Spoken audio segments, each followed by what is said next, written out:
Hello, my friend. Today I will tell you another long-forgotten legend. Close your eyes and let the magic transport you to Middle-earth. Our journey begins.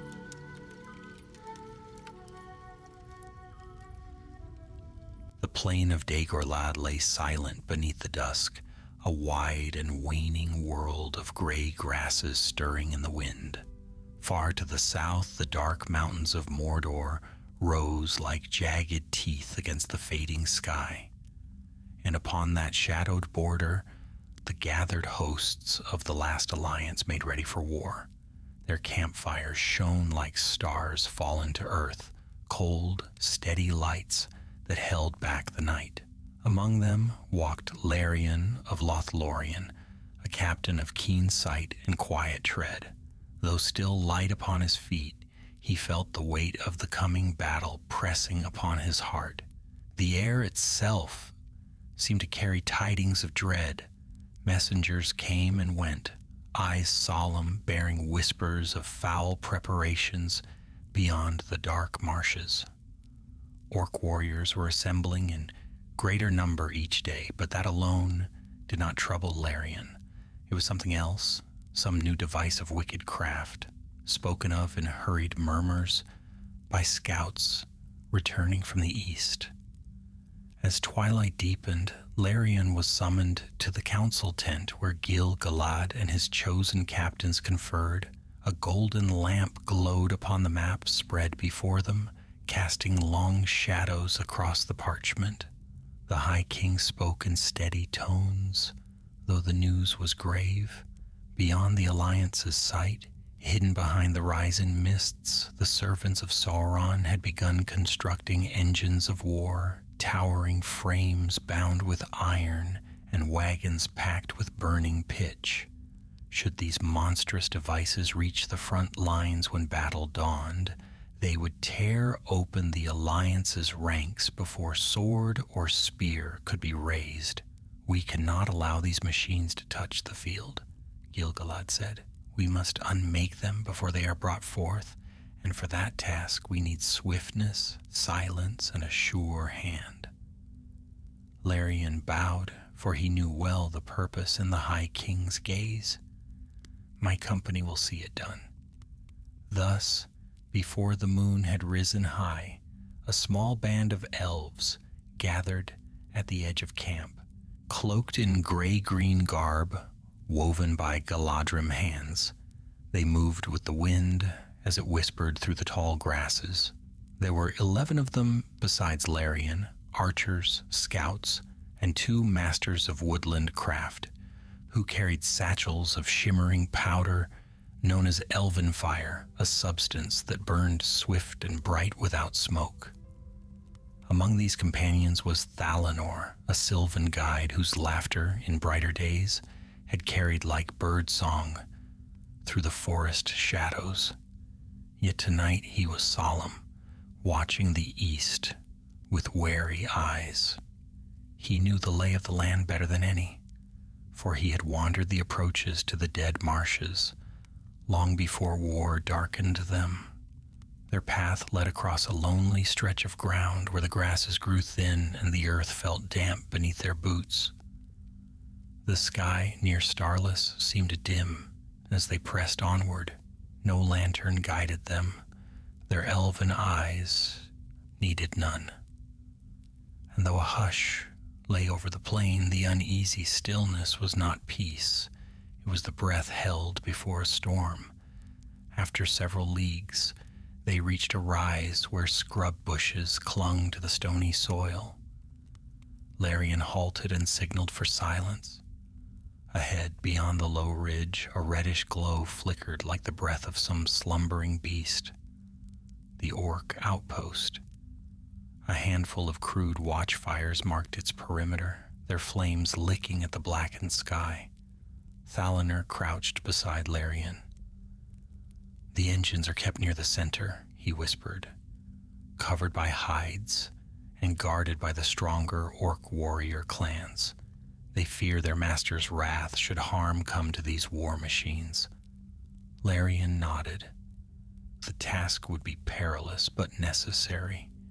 Each passing moment tightened the noose around their fate, for if Dawn found the war engines intact, the Alliance would face doom. The company descended the ridge, shadows slipping among shadows. Their steps were light even upon the uneven stones, and no sound betrayed them save the faint rustle of cloaks. Ahead, the glow of the orc fires grew brighter, and the thick scent of smoke touched the night air. Larian raised his hand. The time had come to divide. Some would form a distraction, others would strike at the heart of the outpost where the engines awaited. The mission had begun, and the fate of countless warriors rested upon their unseen passage through the darkness. The company moved like a whisper through tall, wavering reeds, the moon veiled behind drifting tatters of cloud.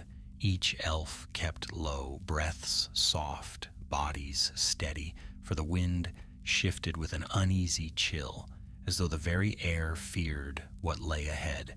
From the orc outpost came guttural voices, harsh and grating, carried upon the night like stones dragged over steel.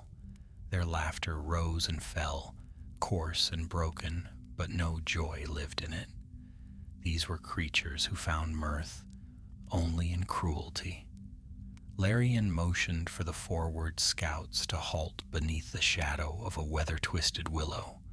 Its branches clawed at the sky like weary fingers, and below its bent trunk, the elves gathered. A narrow stream trickled past their feet, cold water murmuring as it wound toward the distant marshes. The faint gurgle masked their whispers, though even now their voices were no louder than the fall of leaves. "We strike from the eastern side," Larian said, tracing the outline of the camp in the dirt. "Here, the defenses are weakest. 2 guards, perhaps 3. Beyond them, the clearing where the war machines are kept." One of the archers, Merwin, studied the drawn lines with a keen eye. "If our fire can take the largest engine, the blast may carry to the others." "Only if the winds favor us," murmured Thalanor. His voice, usually bright, carried a tremor, difficult to miss. "The orcs work with foul tar. If it catches, the flames will rise swiftly." Larian regarded him. "You know this land better than we. What troubles your heart?"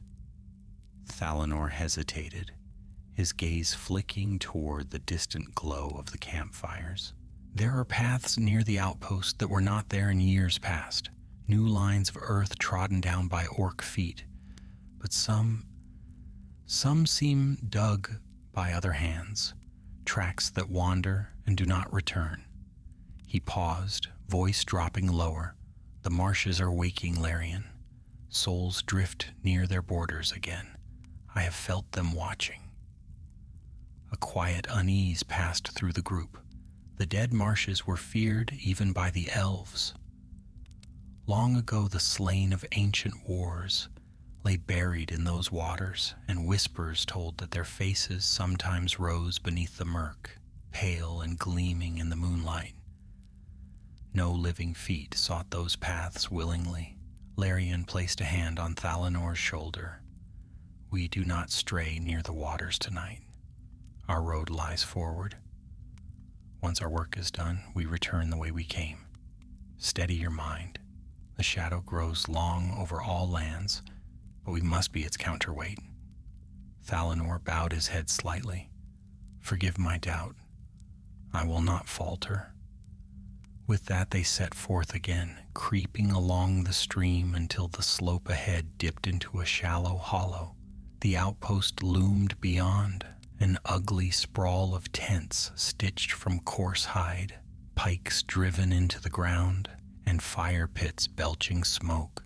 The stench of orcs rolled over the land, sweat, damp fur, and rancid oils. Larian signaled to Merwin and 2 others. They broke away to circle around the eastern rise where the first guards lurked. The rest of the company waited, pressed against the earth as though they were part of the land itself. Minutes passed, slow as frost creeping over glass. Then, 2 faint clicks, like pebbles tapping together. The signal. Larian lifted his hand and moved forward with the remaining scouts. They crossed into the shadow of the nearest tent. The canvas flapped in the breeze, frayed edges whispering against the stakes. Beyond it, the clearing opened, bathed in the red glow of fire. And there, dark shapes rose against the flames. The war machines, 3 great siege towers built from rough timber and bound in iron bands. Their frames leaned as if weary from their own wicked purpose, and their wheels, massive, spiked, rested in deep grooves carved into the earth. Beside them crouched 2 wagons, heavy with rolled tar casks, each sealed with pitch-black resin. Larian felt a coldness coil around his heart. If these monstrous devices reached the Alliance ranks, the front line would shatter like brittle wood. He lowered his voice. "We strike quickly. Thalanor, you and Ravain set the charges on the nearest tower. Alanis and I will take the second. Merwin will see to the tar wagons once her side is secured." The elves moved with careful precision, crossing the clearing in small bursts of motion when the fire crackled loud enough to hide their steps. Larian reached the second tower and ran his hand over the wooden beams. The orcs had reinforced them with iron. Though the craft was crude and uneven, still the supports were sturdy enough to carry their dreadful weight.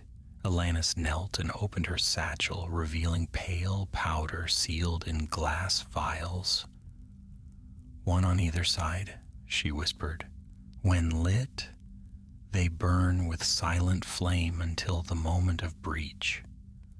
Larian placed the first charge, pressing it gently into a knot where the timber curved inward. Ilanis set the second beneath a cluster of thick supports. Their movements were swift, practiced. These arts were old among the Galadrim, meant for forest defense and the destruction of shadowed dens. From the far side of the clearing came the faintest scrape of wood. Larian froze. His hand drifted to his dagger. Then another sound, a muffled thud. He exchanged a glance with Alanis. That was no orc step. He signaled silently, and together they crept toward the source.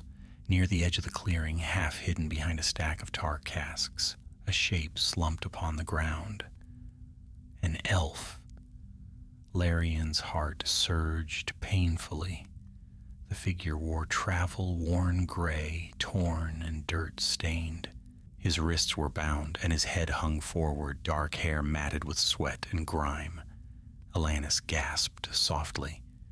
"Is that—" Before she could finish, Thalanor's voice came from behind them, soft, strained. "His name is Arendir," Thalanor whispered, pale beneath the flickering light.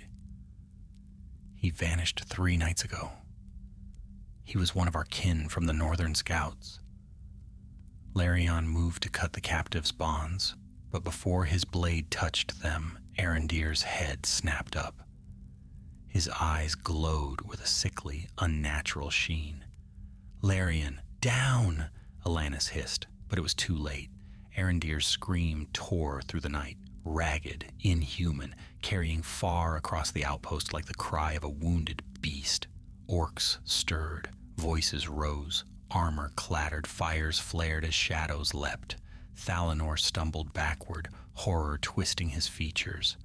"They have broken him," he whispered. "Sauron's will lies upon his mind." Larian's heart hammered as shouts erupted across the camp. The night of silence had ended, and the true peril had begun. Chaos swept through the orc outpost like a sudden gale. Growls rose, metal clanged, and harsh commands echoed as dark shapes surged from every tent. The quiet veil that had cloaked the elves was torn apart in an instant. Larian caught Arendir's shoulders, trying to silence him, but the twisted elf thrashed with uncanny strength. His limbs jerked like those of a puppet bound to invisible strings. "Alanis, go!" Larian hissed.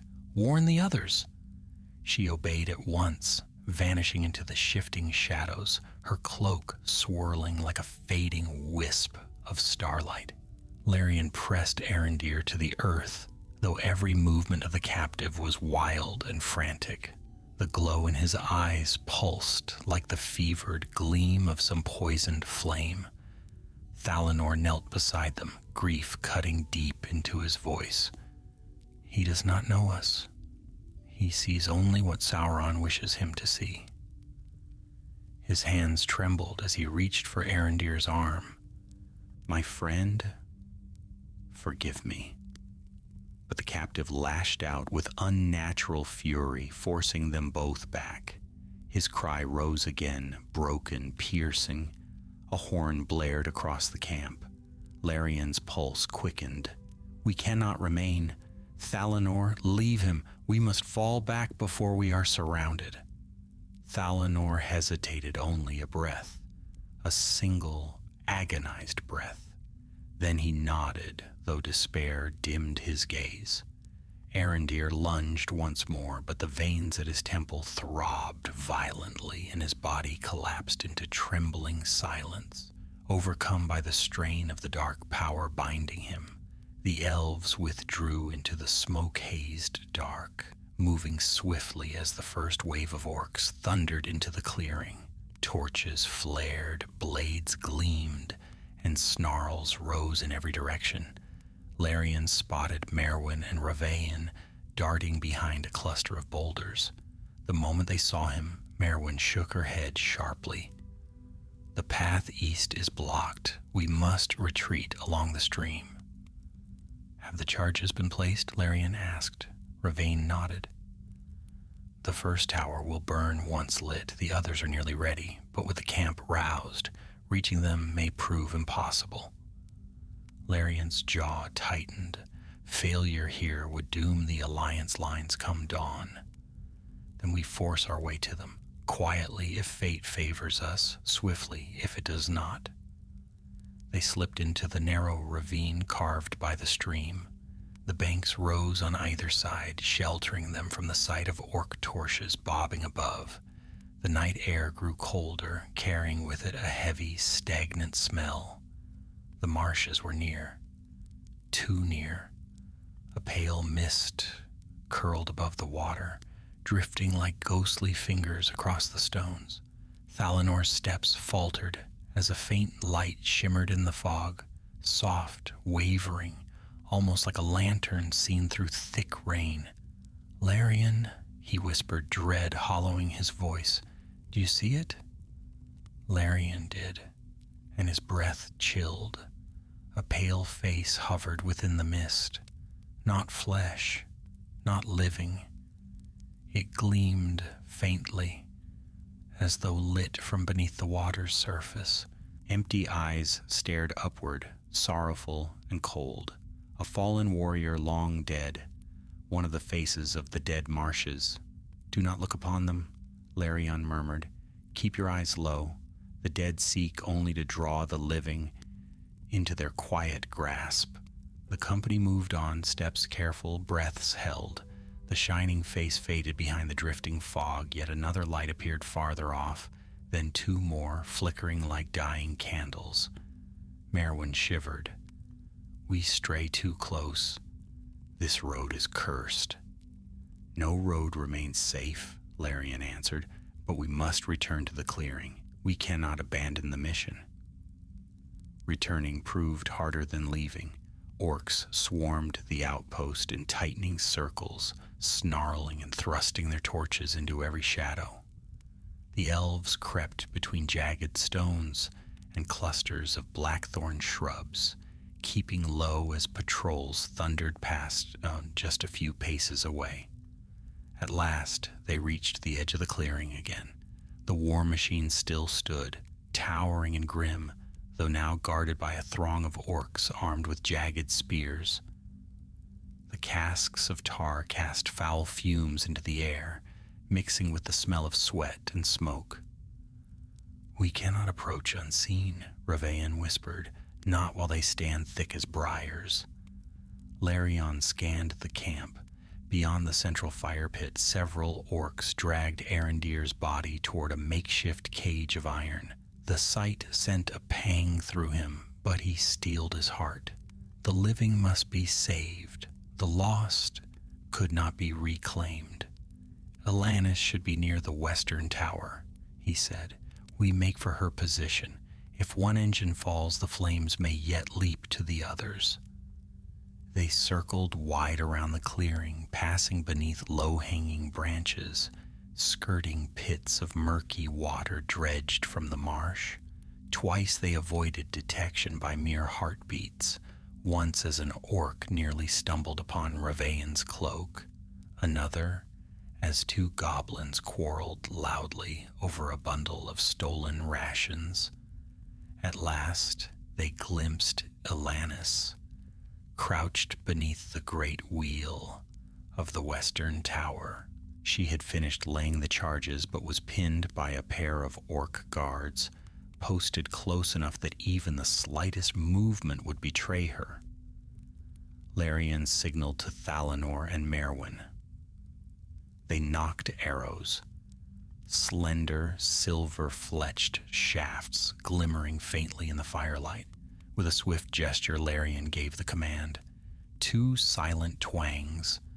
2 orcs fell without a cry, their bodies crumpling like sacks of grain.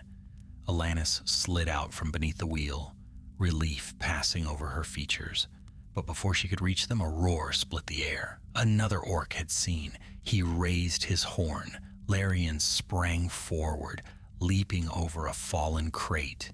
His blade flashed, swift as a falling star, but he was moments too late. The horn's cry blared through the camp, harsh and sharp.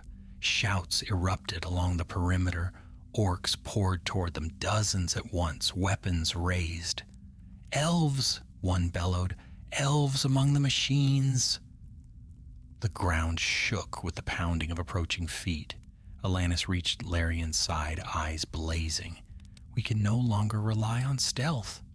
"No," Larion agreed, "but we can rely on fire." He thrust a vial of shimmering powder into her hand. "Light the charges, now!" Thalanor stared toward the advancing host, horror deep in his gaze. "Once the fires rise, we will be trapped between flame and blade." Larion tightened his grip on his dagger. "Then we carve a path through whichever reaches us first." Merwin lit the fuse. A slender spark hissed to life, bright, pale, and swift. The orcs surged closer, their shouts shaking the air. The first tower began to burn, and the night exploded into flame. The first tower ignited with a burst of white flame, brighter than any forge fire and silent as falling snow. For a heartbeat, the blaze shone like a lantern of the Valar, casting long, trembling shadows across the outpost. Then the wood beneath the iron bands cracked, groaned, and roared as the elven fire found its heart. The orcs shrieked, stumbling back from the sudden blaze, their faces twisted in terror. None among them had seen such fire. Fire without smoke, fire that leapt and curled like living light.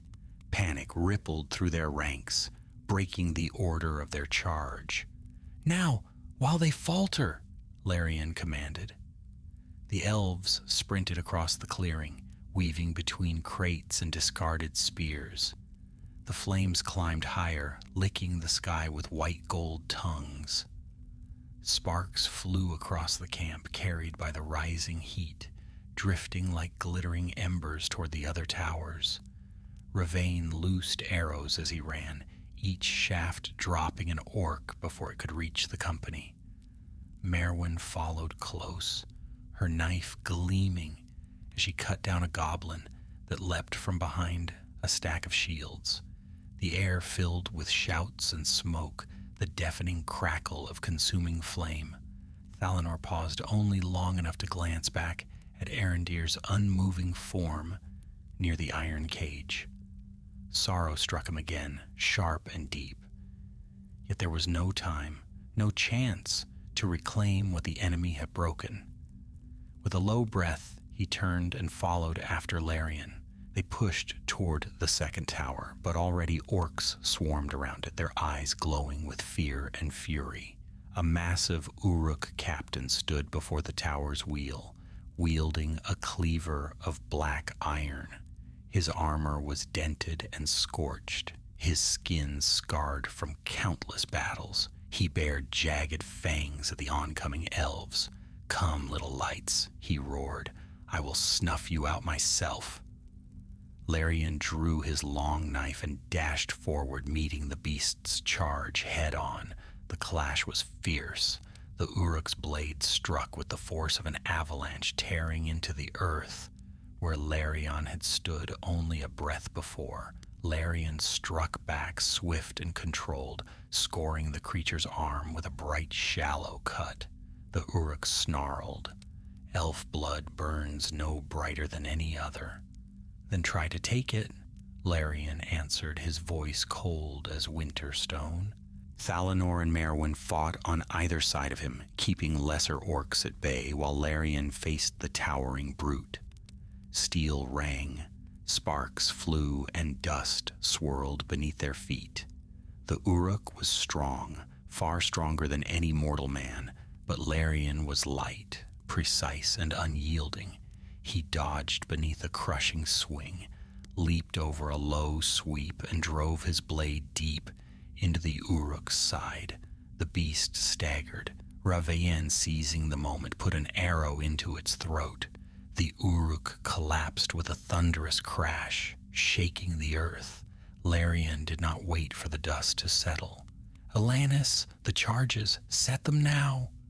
Elanis darted toward the second tower, slipping beneath fallen beams and discarded shields. She placed the elven fire quickly, her fingers swift despite the tremor in her breath. But the orcs were recovering from their panic. Those farther from the flames were rallying, pushing through the smoke in growing numbers. From the northern edge of the outpost, a fresh host surged in, goblins with bent spears, Uruks armored in iron, and snarling wargs that strained against their chains. "We cannot linger," Merwin cried as she parried a thrusting blade. "There are too many!" Larian looked to the towers. The first blazed fiercely, heat shimmering in the air. Elanis lit the second's fuse. It sparked once, twice, then caught fire, its glowing trail weaving like a serpent across the ground. "Back!" Larian commanded. "All of you, fall back!" They retreated toward the ravine, staying just ahead of the fuse's path. Behind them, orcs pursued, with maddened ferocity, their roars echoing against the rocky walls. Arrows hissed past the elves, clattering against stone, splintering against shields. Thalanor stumbled as the mist from the marsh drifted in again, swirling with unnatural weight. A faint, wavering light rose from the fog. Another pale face, its eyes open in an endless, silent plea. "Larian, they are gathering," he whispered. Larian seized his arm. "Do not heed them. Keep your feet on solid ground." They leapt across the narrow stream, scrambling up the bank just as a great explosion shook the outpost. The second tower burst apart in a storm of white fire. Wooden beams blasted into the air, tumbling like burning spears. Orcs were thrown aside in every direction, some flung against tents, others hurled into the tar wagons. The nearest wagon split open, spilling thick black pitch that caught instantly in the flames. A new firestorm roared to life. The heat of it washed over the ravine in a fierce wave. Even the mist recoiled, curling backward as the conflagration spread. The silhouettes of orcs writhed against the blaze, their shouts swallowed within the fury of the burning camp. Elanis collapsed beside Larion, gasping. It worked. The wind carries the flames. Then the third tower will soon follow, Ravain said, his voice strained yet hopeful. But Larion saw something else, movement beyond the fire's glare. Hundreds of orcs still stood beyond the reach of the flames, gathering in a black wave at the camp's far border, reinforcements, drawn by the horns and chaos. They were coming, all of them, and the elves were dangerously close to the spreading inferno.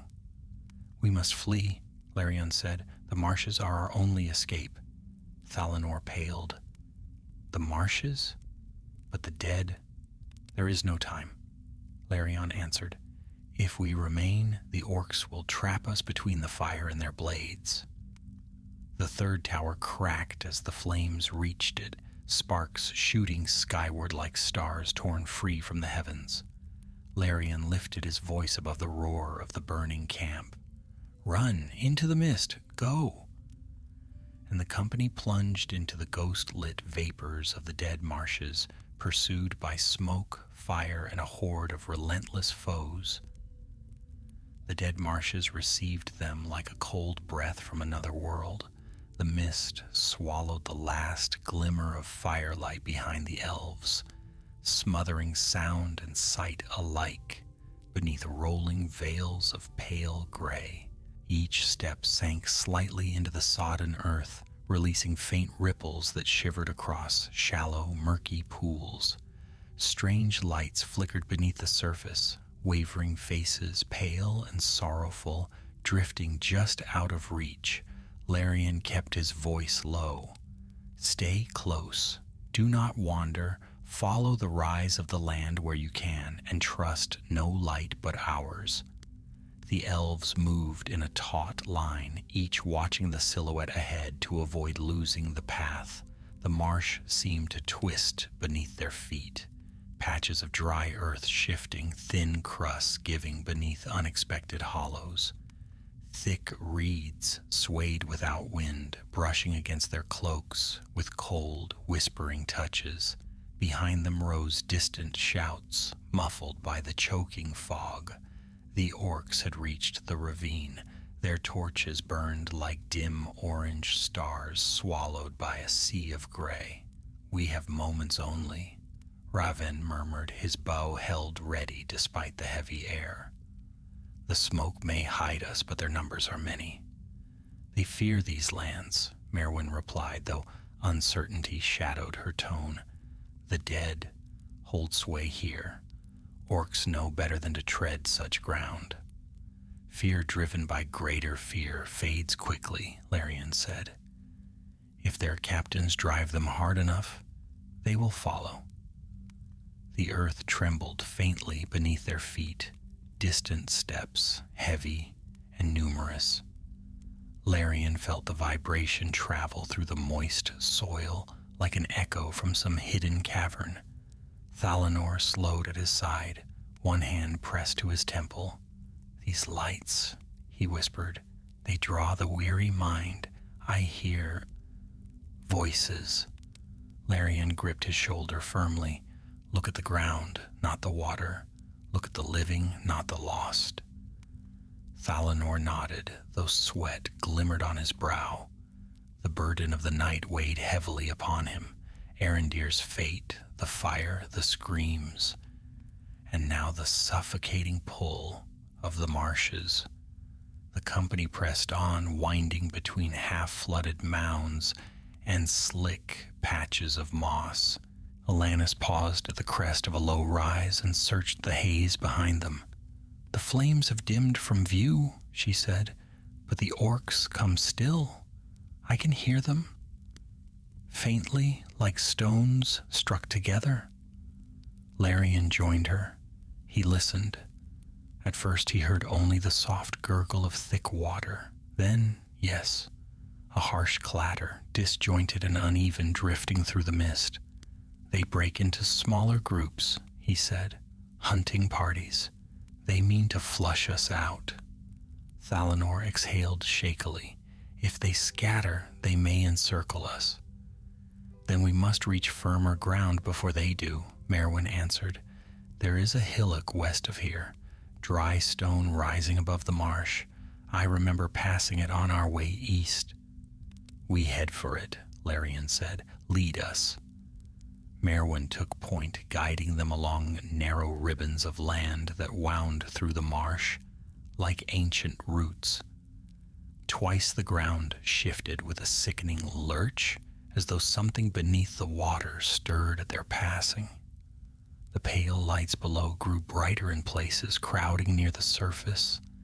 Faces twisted in remembrance of agony long past. Alanis murmured a soft lament beneath her breath, a fragile thread of song that held the encroaching dread at bay. Even the marsh seemed to pause at its sound, though only for a moment. They reached a wider stretch of shallow water, its surface smooth as a black mirror. Merwin stopped. This crossing will be slow. The ground dips here. Before Larian could respond, a torch flared to life behind them, far, but visible through a break in the mist. A second torch ignited beside it, then a third. Ravain clenched his jaw. They come faster than I feared. Quickly, Larian said, we make for the hillock at once. They stepped into the water. It reached their ankles, then halfway to their knees, cold as winter rivers. Mud sucked at their boots, making each step an effort. Ripples spread outward in slow, deliberate waves. The lights beneath the water shifted. Larian kept his gaze fixed ahead. Do not look down. But Thalanor faltered. A faint glow rose beside him, a pale hand beneath the surface, reaching upward with aching longing. Larian, Thalanor whispered, his voice trembling. They call to me. Larian seized his arm. They echo only what you bring with you. Grief feeds their song. Resist. Thalanor shut his eyes tightly and pushed forward, though his steps were clumsy. The water swirled, brushing against their legs like cold breath. When they finally climbed onto the far bank, Merwin pointed across the gray expanse. There, the hillock. A low mound rose in the distance, a rare patch of dry, stony earth. A few gnarled shrubs clung to its crest, silhouettes barely visible through the haze. But the orcs had spotted their movement. Harsh cries rang through the marsh, accompanied by splashes as heavy feet pounded through the shallow waters. Go, Larian urged. We cannot fight here. They ran, their feet slipping on wet stones, cloaks dragging through the reeds. Thalanor stumbled once more, but Ravain hauled him upright without slowing. At last, they reached the base of the hillock and scrambled up its rough slope. From the top, the marsh stretched out in all directions, a shifting world of mist, water, and sorrow.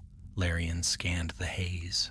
Dozens of torchlights flickered, weaving through the fog, orcs closing in. We cannot outrun them, Raven said grimly, not in this mire. No, Larian agreed, but we can hold this ground until fate grants us another path. The elves formed a defensive ring atop the hillock, bows drawn, blades ready. The mist thickened below, and the pale lights beneath the water gleamed like waiting eyes. Thalanor steadied himself beside Larian, though fear lingered in his gaze, resolve now shone with it. I will not falter again. Larian nodded. Stand firm, the night is not yet lost. Below, the first orcs emerged from the fog, snarling, dripping, eyes wild with hatred. The battle in the marsh had begun. The orcs climbed the marshy rise like a tide of black iron and dripping mud, their snarls muffled by the clinging mist. The hillock's narrow crest forced them into a bottleneck, yet still they came, pushing, shoving, driven by fury and the cruel whips of captains hidden deeper in the fog, their torches guttered in the damp air, casting jittering shadows that danced across twisted shrubs and slick stone. Larian raised his hand. "Loose!" A swift chorus of bowstrings answered. Silver-fletched arrows flew, cutting through the mist with sharp hisses. Each found its mark. One orc toppled backward into the water, another collapsed over the rise, and a third crumpled in a heap, torch sputtering beside him, but more surged up behind them, clambering over bodies and slick mud, heedless of their losses. Ravane stepped forward and fired again, his breaths steady despite the tightening press of foes. Merwin fought beside him, loosing 2 arrows in rapid sequence before drawing her knife. The orcs were too many to keep at bow range for long. Below the ridge, guttural shouts rose and fell as the creatures scrambled for footing in the treacherous ground. One lurched upward onto the stony lip, swinging a rusted scimitar. Alanis intercepted him with a swift, angled strike, her blade flashing pale as winter frost. The orc fell backward, sliding down the slope with a splash. Larian scanned the murk. The shapes of the orcs were blurring, not from fog alone, but from their sheer number. "Hold the crest," he ordered. "The marsh works against them. Make its treachery our ally." The ground trembled as a heavier orc scrambled up, an Uruk with thick arms and a helm dented from past battles. He roared and hurled a jagged spear toward Ravane. Larian lunged and shoved the archer aside, the spearhead grazing his cloak and embedding itself in a gnarled root. Ravane nodded once, gratitude unspoken, and drew again. His arrow struck the Uruk's knee, sending the creature crashing down into the mud. Yet still the orcs came. Thalanor fought near the hill's center, his blade arcing in quick, precise motions. He had regained some steadiness, though sweat darkened his brow. Twice he glanced toward the pale lights drifting across the nearby pools, as if to reassure himself they were far enough from the dead. But those lights seemed to glow brighter, casting an eerie shimmer along the water's surface. "Elven trickery!" shrieked an orc from below. "Drive them down! Drive them into the waters!" Another hissed in reply. "The dead take elves as well as orcs. Let the marsh swallow them." The words struck Thalanor like a spear point. His hands tightened on his hilt. Larian, seeing the flicker of uncertainty, stepped beside him. "Steel your mind," he said quietly amid the din. "You stand among the living. The dead cannot claim what stands firm." Thalanor drew a breath, then nodded. "I am with you." The next wave struck with renewed ferocity. Goblins darted in low, stabbing upward with crude spears, while Uruks tried to flank the slope.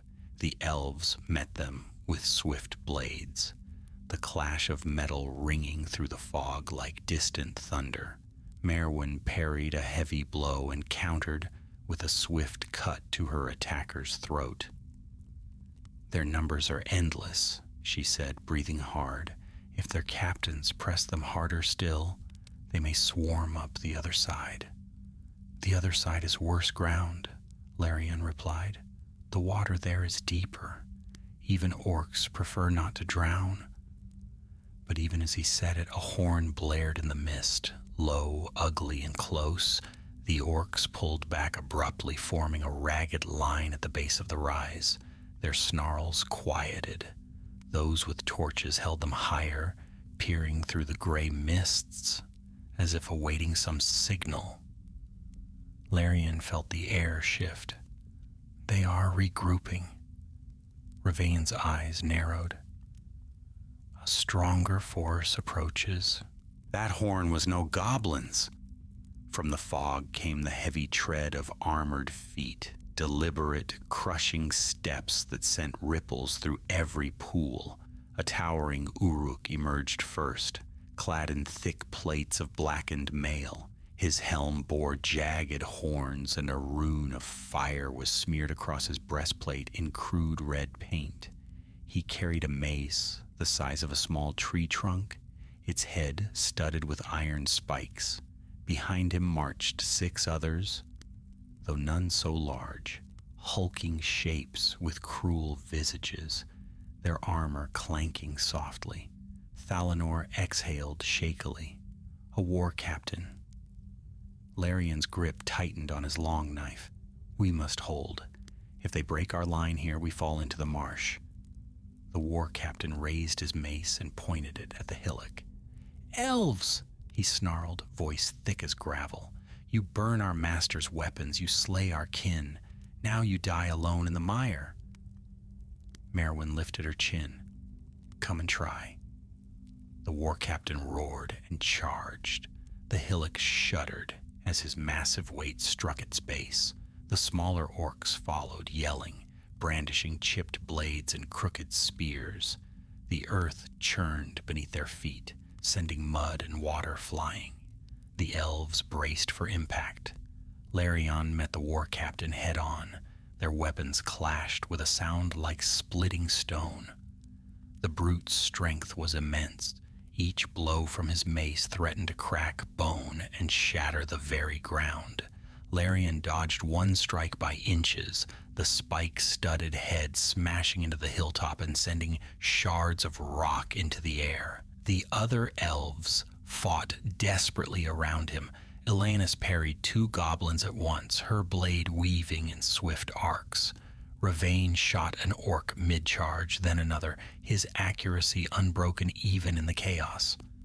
Merwin held the left flank, cutting down a snarling Uruk as it clambered up the slope. But the marsh was turning against them.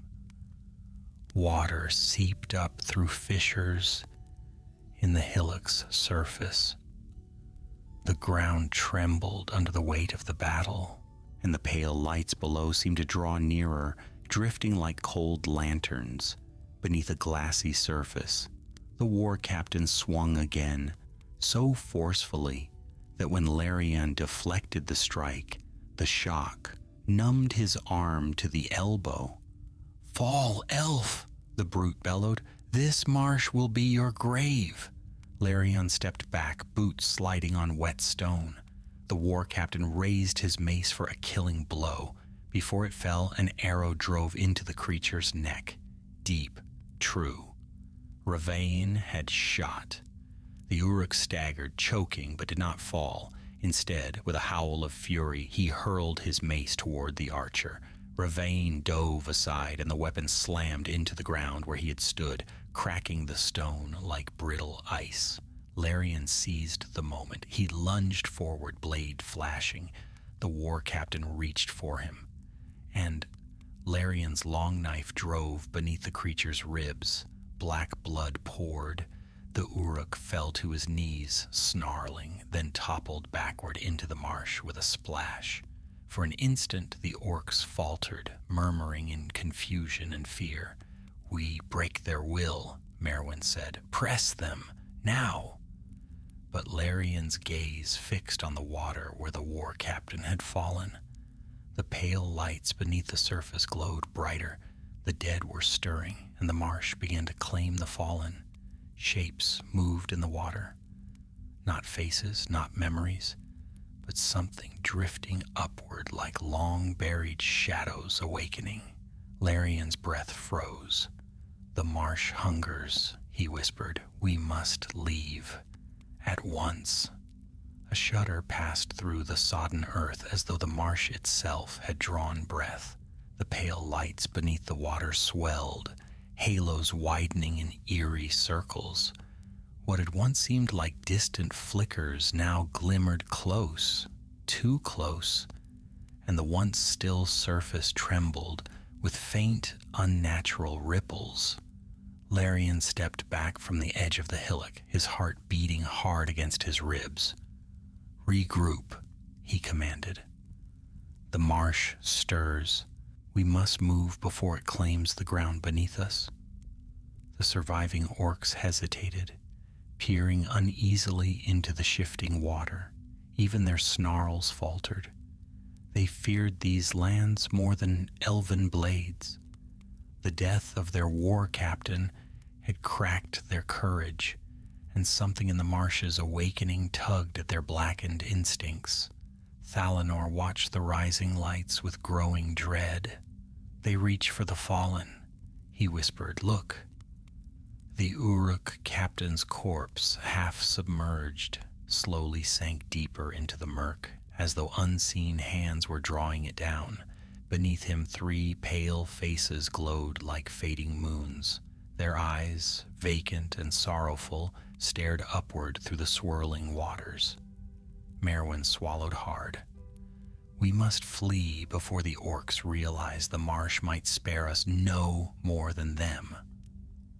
But the orcs were already withdrawing, slowly at first, then with gathering panic.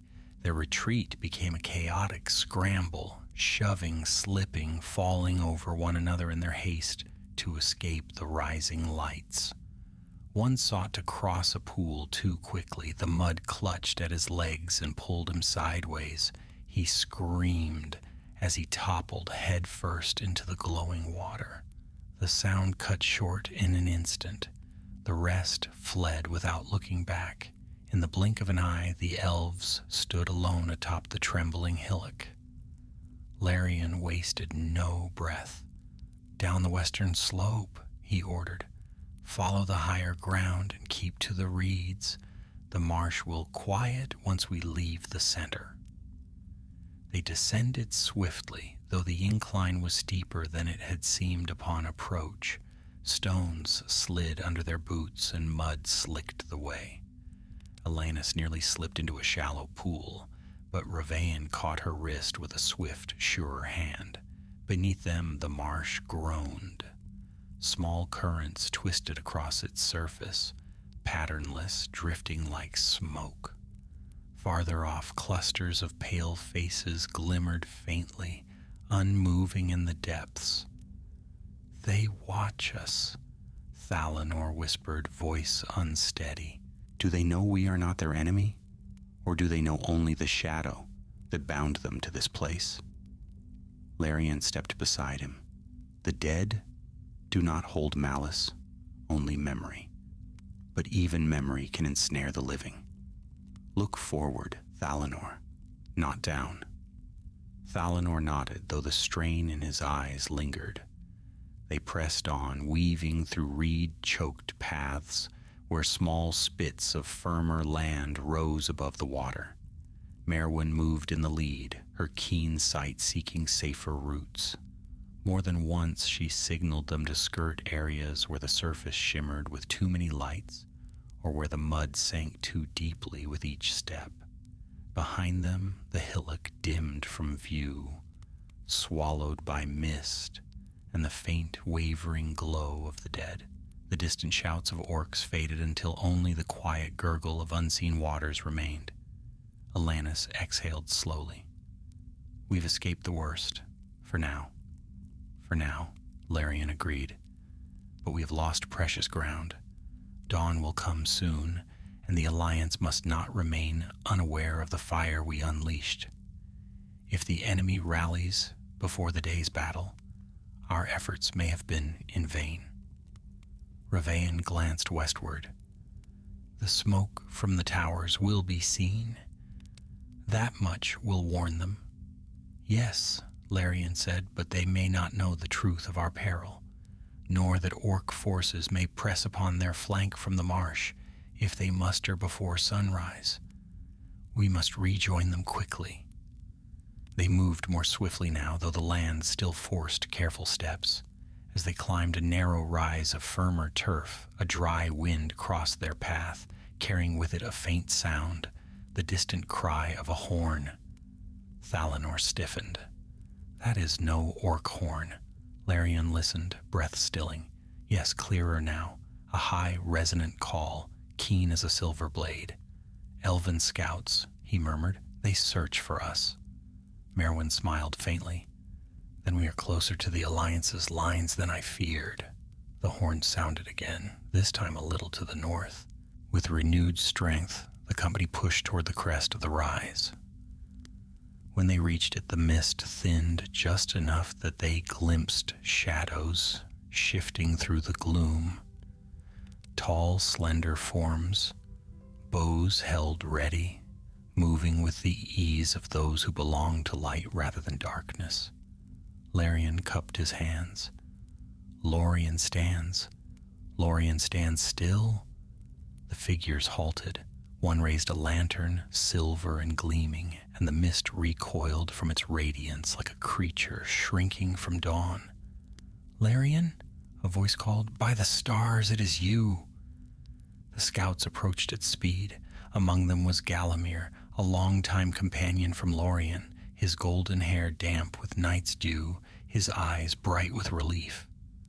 "We saw the fires," Galamir said, "a blaze brighter than any watcher torch. Gil-galad feared the worst." Larian clasped forearms with him. "The war machines are undone, but the enemy's host stirred swiftly. We escaped only by fortune." "And the marsh?" Galamir asked, glancing uneasily at the fading lights below. "It grows restless," Larian said. "We felt it stirring. Something in Sauron's rising power disturbs the dead." Galamir's expression darkened. "Then we should not tarry. Come, our company waits beyond the ridge. They can guide us to the main host." The scouts formed a protective ring around Larian's weary company. Together they made their way across the final stretches of marshland until the ground rose into gentler hills. The damp air gave way to the drier winds of Dagorlad, and the first hints of dawn touched the eastern sky with muted gray. Only then did Thalanor slow, breathing hard. He cast one last look back at the veiled expanse of the dead marshes. The faint glow of the lost remained, dim, mournful, receding. Larian stepped beside him. "Thalanor!" Thalanor swallowed. "Arendir's face! Larian, I fear I shall carry it with me all my days." Larian placed a hand on his shoulder. "Then let it guide your steps, not bind them." He felt a darkness, not by weakness, but by malice. "Remember him as he was, not as they remade him." Thalanor bowed his head. "I will try." The sky brightened softly, though the sun still hid beyond the mountains. A new day crept toward them, one that would bring war in full. Larian turned west toward the waiting armies of the last alliance. "Come," he said, "night's labors are ended. Now we must face the dawn." Dawn crept over Dagorlad like a pale hand brushing aside the tattered veils of night. The sky grew from ashen gray to muted gold, casting long shadows across the wide plain where the hosts of elves and men made ready for the day's march. The camp, though weary from a night of tense anticipation, stirred with steady purpose, armor buckled, blades sharpened, banners lifted to the early light. Larian and his companions crossed the last stretch of rising ground and entered the outer ring of the Alliance encampment. A murmur rippled among the sentries as they saw the smoke-stained cloaks and tired faces of the returning scouts. Some bowed, others looked on with solemn respect, for the elves of Lorien were renowned for their skill in shadowed lands, but few among the host had expected any to return from a night so close to Mordor's teeth. Galamir led Larian's company toward the central lines, where tents of silver and white marked the quarters of the elven captains. The air smelled of dew, fresh bread, and simmering herbs, so different from the stench of burning pitch and foul orc sweat that clung to their garments. As they approached, Gil-galad's lieutenant Aristor stepped forward. His dark hair was braided with thin silver cords, and his eyes were sharp as spear points. "Larian," he said, relief softening his stern features. "Word came that fire lit the eastern horizon. We feared the worst." Larian bowed. "The worst came close indeed, yet was not fulfilled. The war engines are destroyed."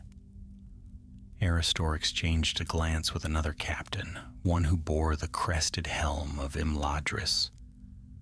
"Then your company has done what 100 warriors could not. The field is saved from a grievous threat." Larian shook his head. "Saved only for the moment. Sauron's servants stirred swiftly after we struck. Many still roam the marsh edges, and more gather near the Morannon. The enemy's wrath will not wait long." Aristor's expression grew grave. "Then your tale must be told at once." He gestured toward the high tent where Gil-galad conferred with Elendil and his captains. "Come, bring those who still stand." Larian's company followed, though exhaustion weighed upon every step. Within the tent, maps lay spread across a long table, weighted by stones and iron daggers. Gil-galad stood at one end, tall and resolute, his silver crown reflecting the faint morning light. Elendil stood opposite him, a great man, stern and noble, his dark hair streaked faintly with gray. They turned as Larian entered. "Larian," Gil-galad said, voice warm with relief, "we feared your path had led into shadow. What tidings bring you from the eastern plain?" Larian bowed. "Grave ones, my lord." In clear, steady words, he told the tale, how they found the war machines, how elven fire consumed them, how Arendir had been captured and twisted by Sauron's will, and how the dead marshes stirred with unnatural life. He spoke of the war captain they slew, and the host of orcs that had nearly cut them off from escape. None in the tent interrupted. Even the rustle of banners outside seemed to quiet as the full weight of the tale settled. When he finished, Elendil folded his arms. "War machines destroyed, and the marsh disturbed. Dark sorcery grows bold." Gil-galad stepped closer. "You have saved countless lives, Larian. Your company stands among the quiet heroes of this alliance. Yet the cost weighs heavily upon you.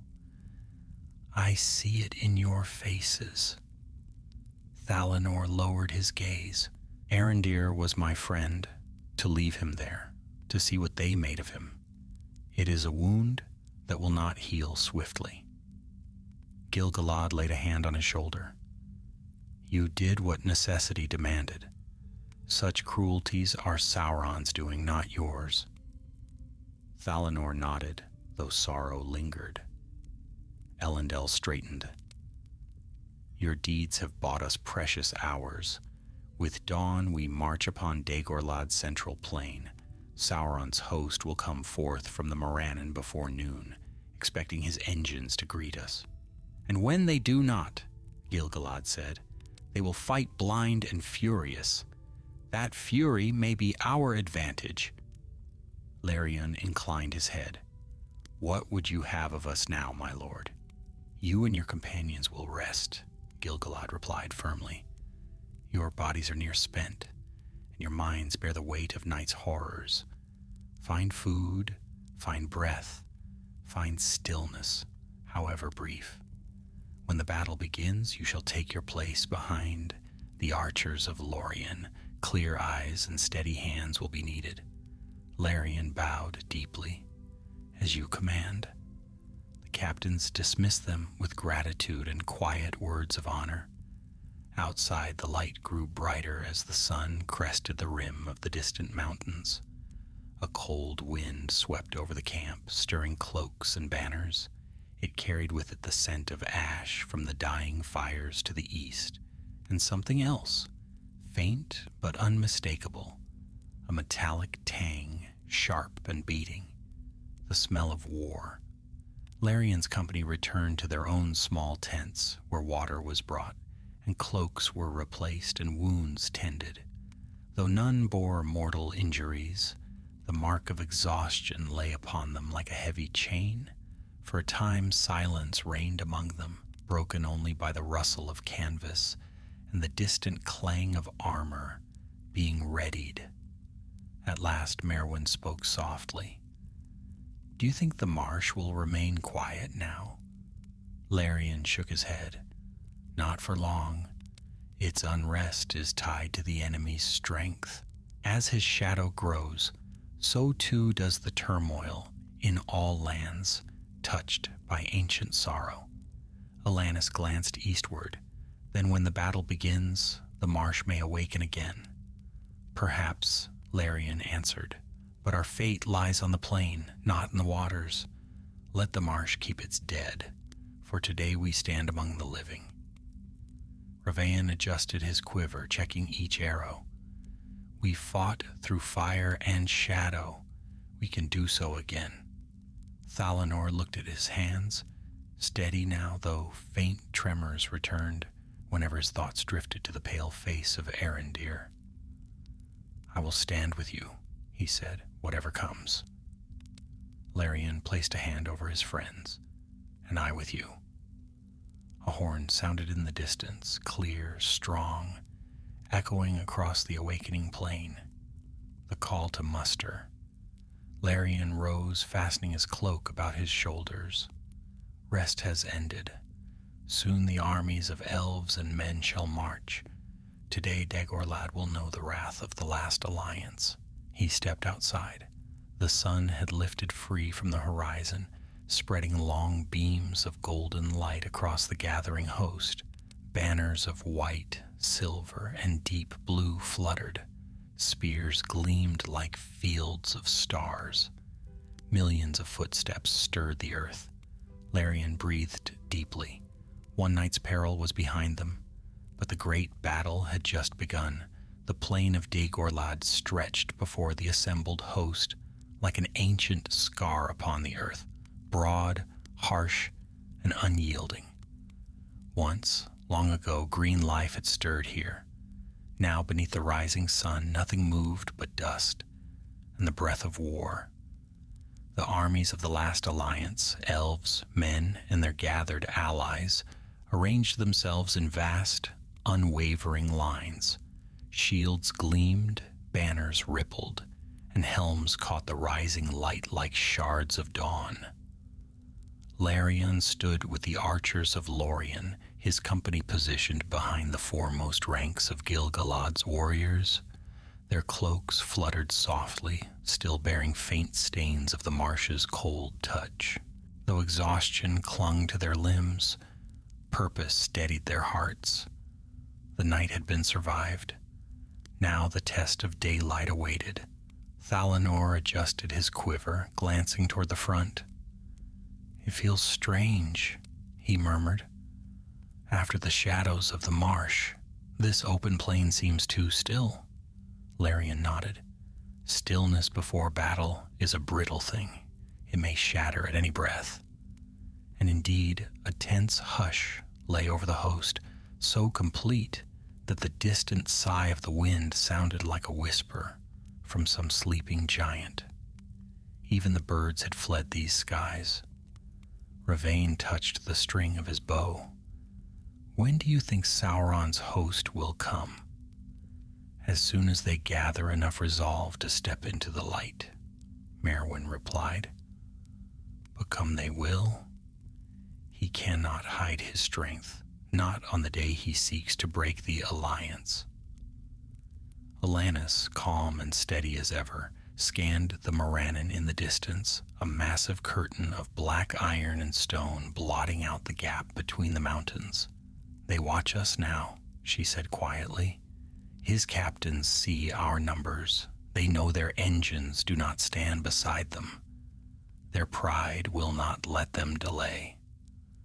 As if summoned by her words, a deep rumbling rose from behind the black gate. The very air seemed to quiver. Then slowly the Morannon opened, its vast iron doors grinding outward with the groan of ancient hinges. A gasp rippled through the ranks. Darkness poured forth, not a shadow cast by lack of light, but a host so numerous it swallowed the horizon. Orcs in iron helms, goblins brandishing crude spears, great uruks with massive shields, and trolls, hulking, gray-skinned brutes who lumbered forward with clubs the size of small trees. Drums thundered behind them, deep and relentless, beating with the rhythm of doom. Elendil rode forward, with his captain's sword drawn. Gil-galad raised his spear, Aeglos, its point shining like a star. The commanders spoke, their words lost to the distance, yet their gestures rang clear. Horns sounded along the alliance lines, long, noble blasts that stirred the hearts of every warrior who heard them. Larion lifted his bow. "Steady," he called. "Hold until the signal." The archers raised their weapons in unison, forming a forest of drawn bows along the ridge. Their arrows gleamed, long, slender, deadly. The enemy surged forward, their march shaking the earth. Dust clouds rose beneath their feet, carried on hot, foul winds. Shrieks and howls filled the air as the horde quickened its pace. And then, from the elven lines, Gil-galad's command rang out, clear, strong, resolute. "Lorland's light guide us! Loose!" 1,000 bowstrings thrummed like a single heartbeat. 1,000 arrows soared skyward. They fell upon the advancing host like rain forged from starlight. The first ranks of orcs were cut down instantly. Those behind stumbled over the fallen, snarling and shoving as more shafts descended. Ravane fired swiftly, sending arrow after arrow into the press of bodies. Merwin followed suit, her movements precise and fluid. But though the first volley struck true, the horde did not slow. The trolls raised massive shields, fashioned from stolen wood and scavenged iron. Goblins darted beneath their cover, pushing forward with jagged spears. The orc captains bellowed orders, their harsh voices spurring the horde onward. Larion aimed for a captain mounted upon a snarling warg. His arrow flew straight, striking the creature directly between the eyes. The warg collapsed, flinging its rider to the ground. Before the orc captain could rise, Alanis sent a second shaft into his heart. Yet for every foe that fell, 3 more closed the gap. The battle line shuddered as the first clash of steel erupted at its forefront. Warriors of Numenor met the orcs with shields locked and blades gleaming. The sound of metal striking metal echoed across the plain. Larion shifted focus. "Advance and fire," he commanded. The archers moved forward several paces, loosing shots between the shoulders of the front ranks. Their arrows thinned the enemy's formation, but the pressure of numbers continued to drive the horde closer. Then, amid the chaos, a deep roar rose, louder than any drum, more primal than any orc call. A mountain troll surged forward, towering above the battle line. It swung a colossal hammer that smashed through shields and sent warriors scattering. Elendil's men closed in on it, but its hide was thick and its blows relentless. "Bring it down," Larion ordered. They aimed for its eyes. Ravain's arrow struck first, blinding one. Merwin's shot pierced the other. The troll bellowed, thrashing wildly. Blinded, it staggered backward and crashed onto a cluster of its own allies. A brief moment of hope flared, but the press of battle did not cease. From the eastern flank, near the marshlands, a fresh tide of orcs poured forth. Though wary of the marsh itself, they skirted its edges, seeking to encircle the alliance. Smoke clung to them, the remnants of the outpost's burning ruins. "These are the ones we fled in the night," Thalanor said, voice tight. They still seek vengeance. Larion's jaw hardened, then let them face the light of day. Gil-galad signaled the next movement. The elves advanced again, forming a second wedge of archers behind the front lines. The men of Numenor braced themselves, shields lifted as another wave collided against them. For a moment the sun brightened, casting long beams across the battlefield. Amid the dust and chaos, the glint of steel and the flash of arrows shone like fleeting stars. But Larion's heart tightened, for though the alliance held firm, the enemy's strength seemed endless, an unbroken tide of shadow pressing against the light. Thalinor stood beside him, shoulders squared, despite the tremor that passed through his grip. "We lived through the night," he whispered. "We lived through the marsh. We will live through this." Larion nodded, though his gaze drifted toward the east, toward the distant mists where the dead marshes waited, silent and watchful. "Let us hope the day holds no new perils," he murmured. But even as he spoke, a low rumble trembled across the plain, not from the marching host, not from the clash of steel, but from the shadowed lands beyond. Something stirred near the marsh, something heavy, something wrong. Larion's breath caught. The day's battle had begun, but its darkest turn had yet to reveal itself. The rumble echoed across Dagorlad like the groan of some buried titan awakening beneath the earth. It rolled beneath the clash of armies, weaving through battle cries and the roar of trolls, until even the most hardened warriors paused, blades half lifted, eyes narrowing toward the eastern mists. A strange shiver passed through the ranks of the alliance, like a cold finger brushing down the spine. Larion felt it too. The sound was not of marching feet, nor the grinding of iron. It was deeper, slower, something vast and unseen stirring where no living thing should. Ravain lowered his bow. "That was no drum." "No," Larion said quietly. "The marsh has awakened." The wind shifted. A thin veil of mist drifted from the eastern border, creeping across the field like spilled milk upon stone. It curled around the ankles of orcs and elves alike. Some orcs hissed and recoiled, muttering in harsh tones.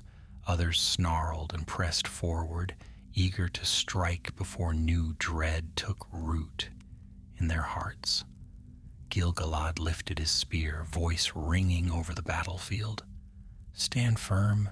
The foe before us is flesh and iron. Hold the line."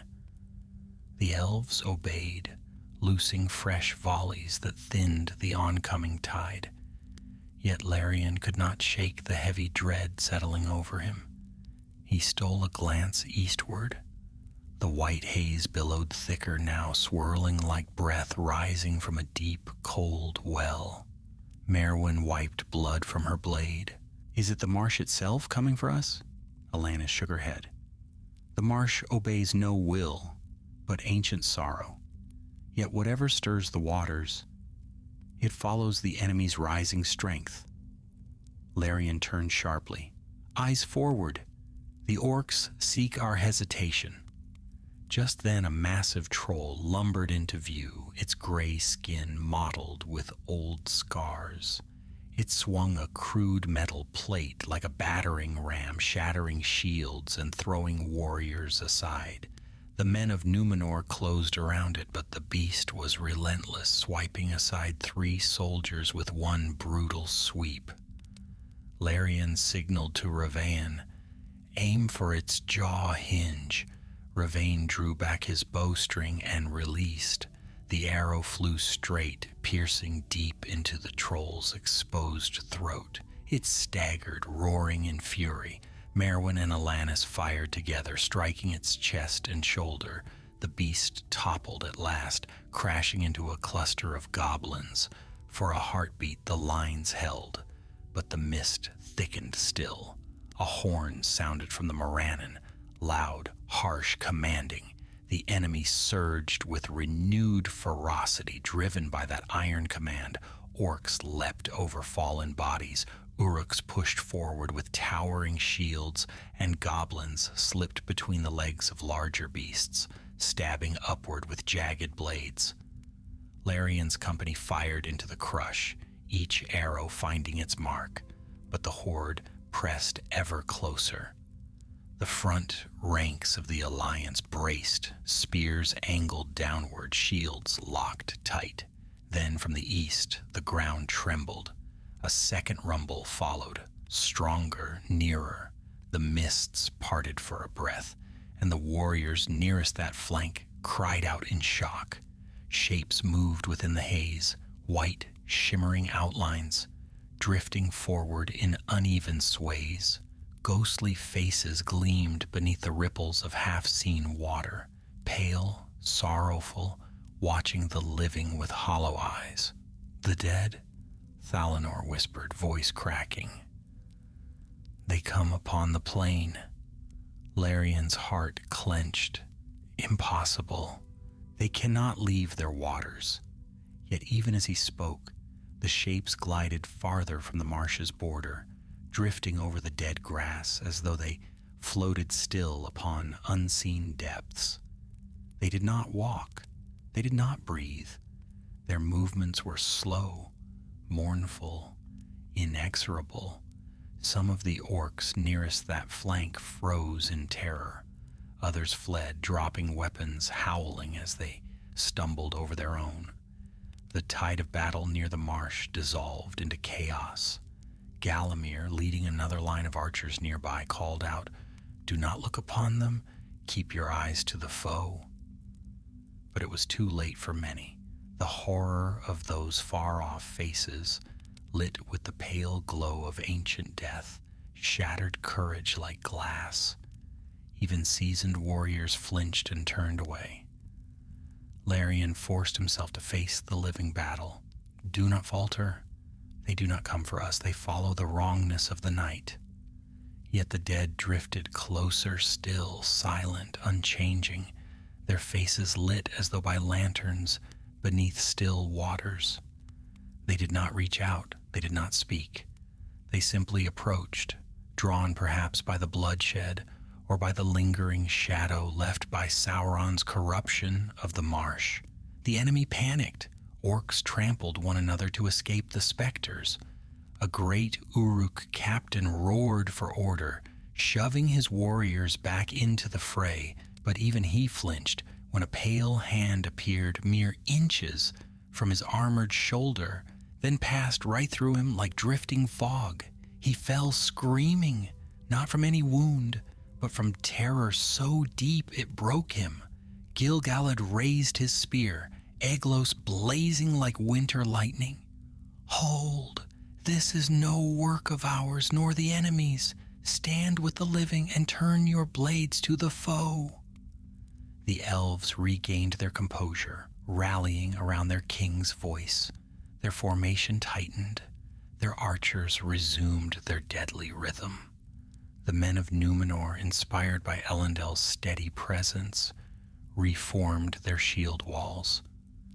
The battle swung again. Larian fired again and again, arrows thinning the ranks of panicked orcs. Ravain and Merwin stood shoulder to shoulder, dropping foes with each shot. Alanus moved among them, guiding those wavering under the sight of the dead. But the mists deepened still, swallowing the eastern plain in white. It pressed nearer, curling around the fallen, drifting between the living. The lights beneath the shifting haze pulsed softly. Thalanor's breathing quickened. "Larian, the dead draw closer to us." Larian steadied him. "Hold fast. They have no hands with which to harm us." Yet even he felt a coldness brushing against his thoughts, a whisper of sorrow, long drowned. He shook it free with effort. The mists swirled again, and for the briefest moment Larian saw a face among the drifting lights, a face he knew, Arendir, eyes dim, expression hollow, gone. Larian froze. Elanus grabbed his arm. "Do not look! It is memory only. He blinked hard, and Arendir's face melted back into the shifting haze. The dead drifted nearer the orc ranks, and every creature of Mordor recoiled. Even trolls backed away, bellowing in fear. The enemy's front line faltered, cracked, broke. Gil-galad seized the moment. "Forward!" he cried. "Drive them back!" The alliance surged, blades flashing, shields advancing. Orcs fled toward the Morannon, stumbling over one another in terror as both the living and the dead pressed upon them. Larion ran with the front, driving arrows into scattered pockets of resistance.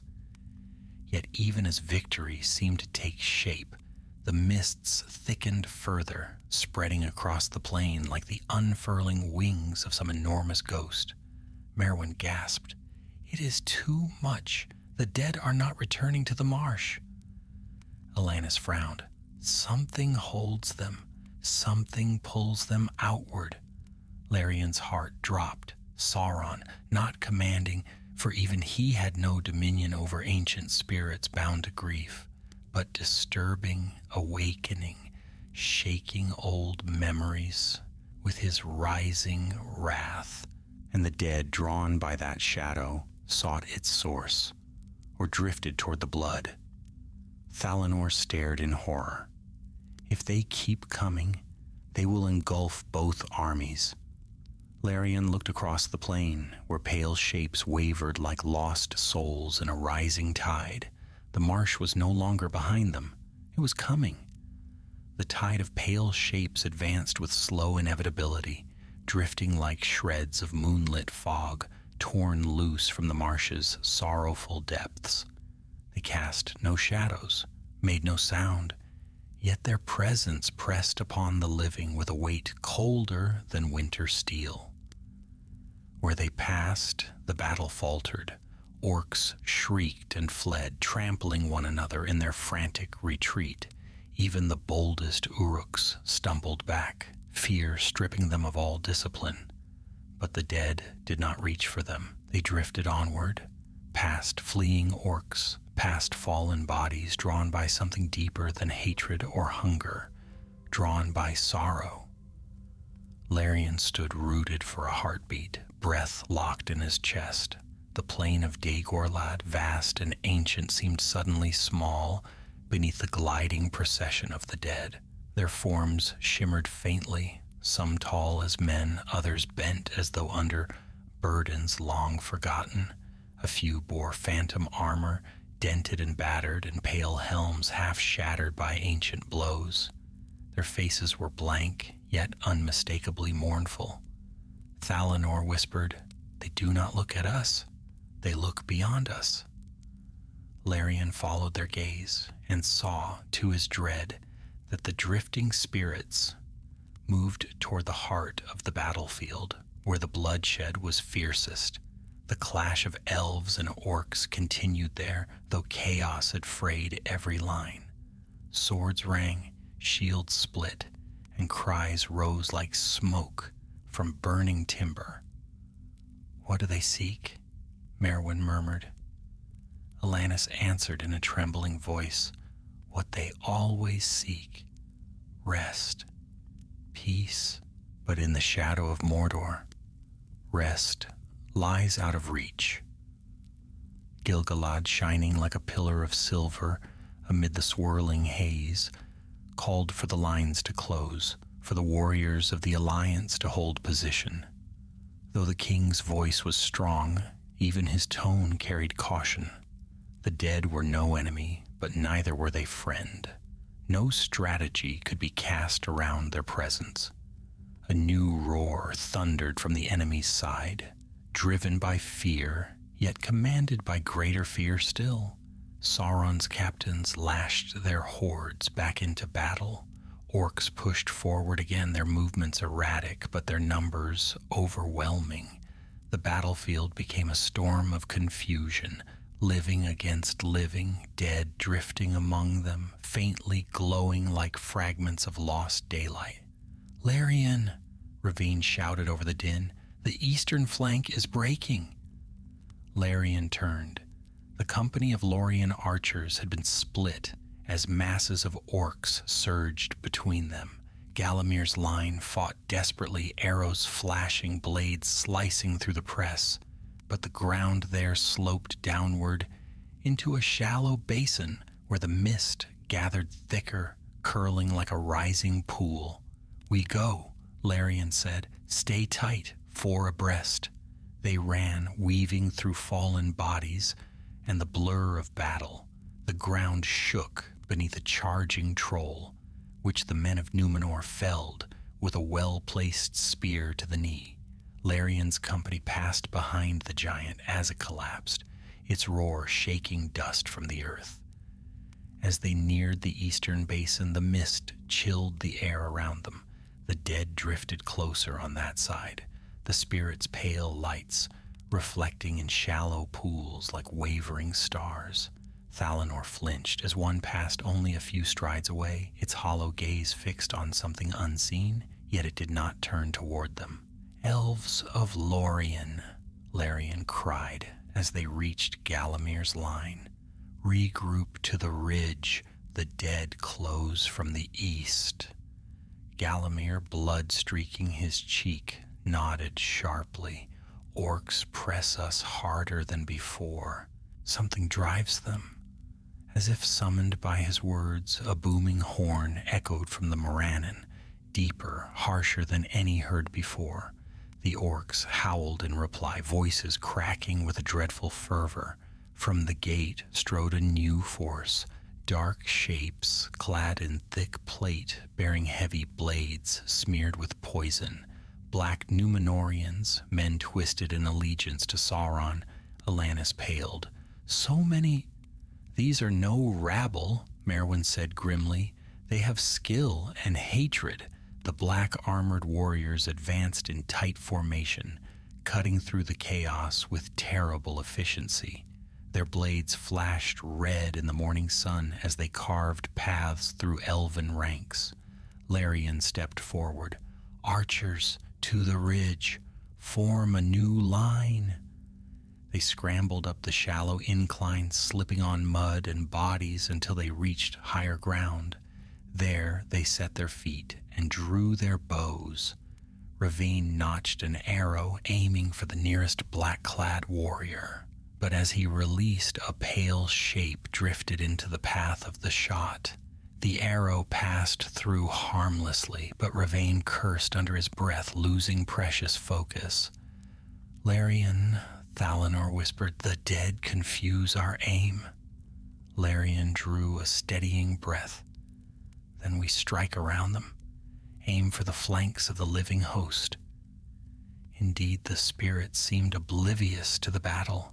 They glided through sword forms and spear walls, without slowing, their pale light dimming as sunlight grew stronger, but never vanishing. Arrows flew, curving into less crowded spaces where orcs surged unimpeded. A troll reared up to crush a line of spearmen, but Larian's shaft pierced its exposed throat, and the creature toppled backward. Galamir's remaining archers loosed in unison, cutting down a cluster of goblins that threatened to flank the men of Arnor. Yet the black-clad warriors continued their advance, grim and unstoppable. They pushed through the mist, with little fear of the dead, their wills hardened by dark devotion.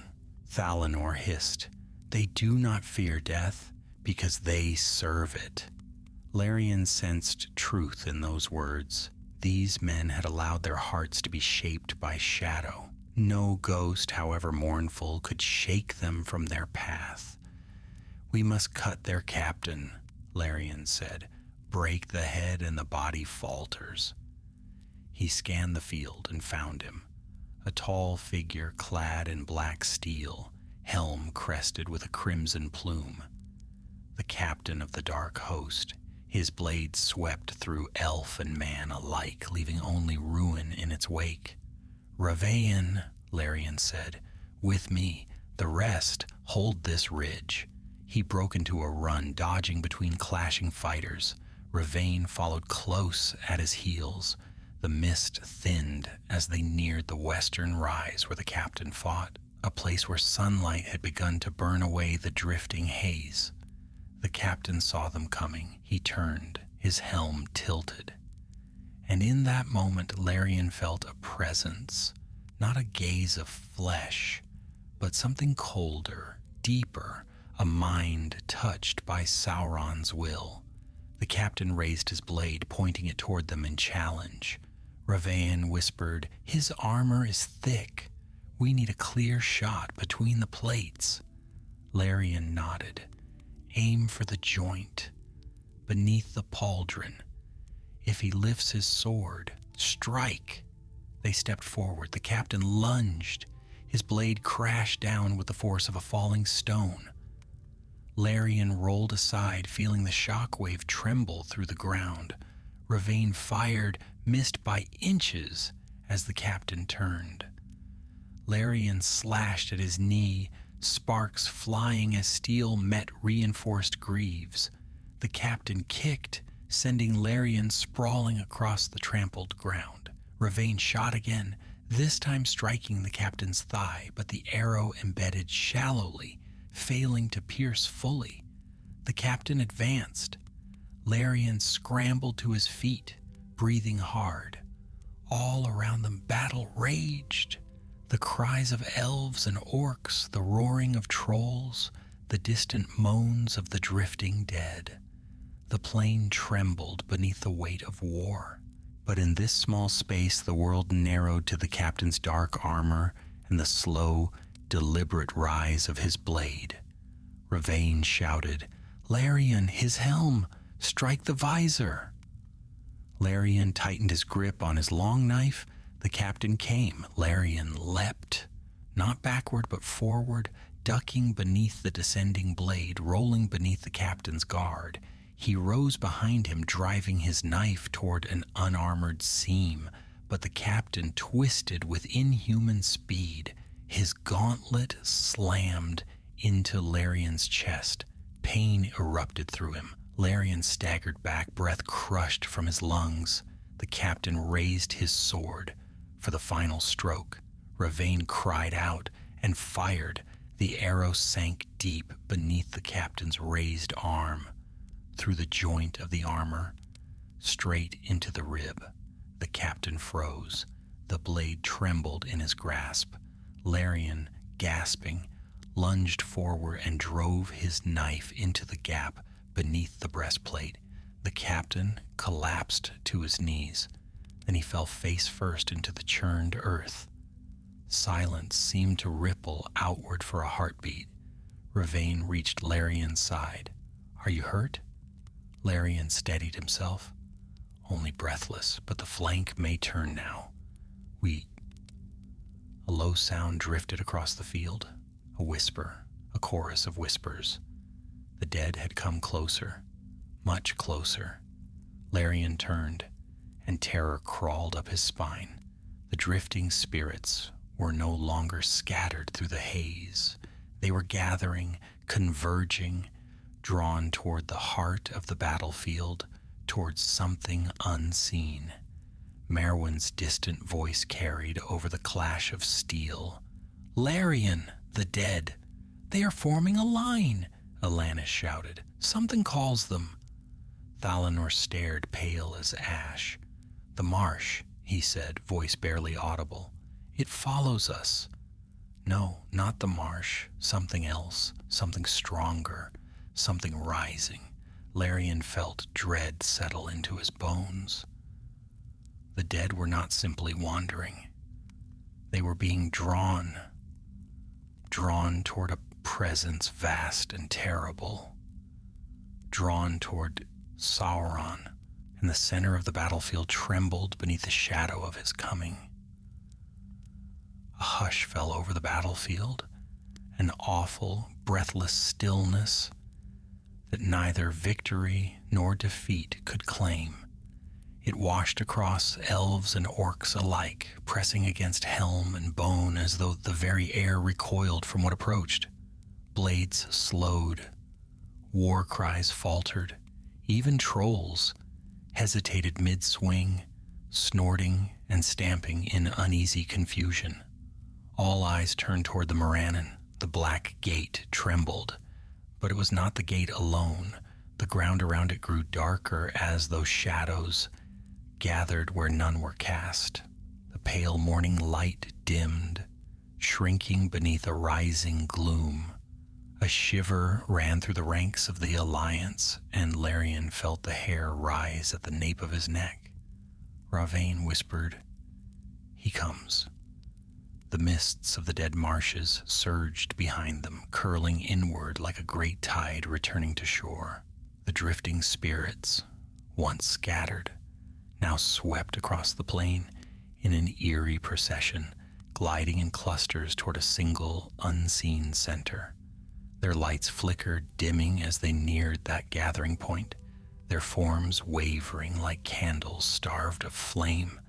Gil-galad lifted Eglos high, its white light cutting through the gloom. His voice rang across the plain like the toll of a great silver bell. "Stand firm.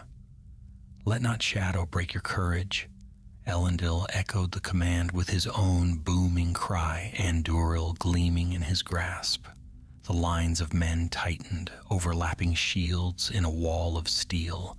The elves stepped forward, bows raised, blades drawn, faces set with grim resolve. Yet even the mightiest among them could feel the dread pressing inward, a cold, ancient fear that whispered of ruin. Larian's breath came thin. "Hold close," he murmured to his companions. "Whatever rises now, we must not scatter." Thalanor swallowed, eyes fixed on the swirling mass of spirits. The dead, they follow his presence. They are bound to sorrow, and no sorrow in Middle-earth is greater than his. Merwin shuddered. Sauron's grief twisted into hatred. It pulls them like iron to a lodestone. Elanis gripped her bow tighter.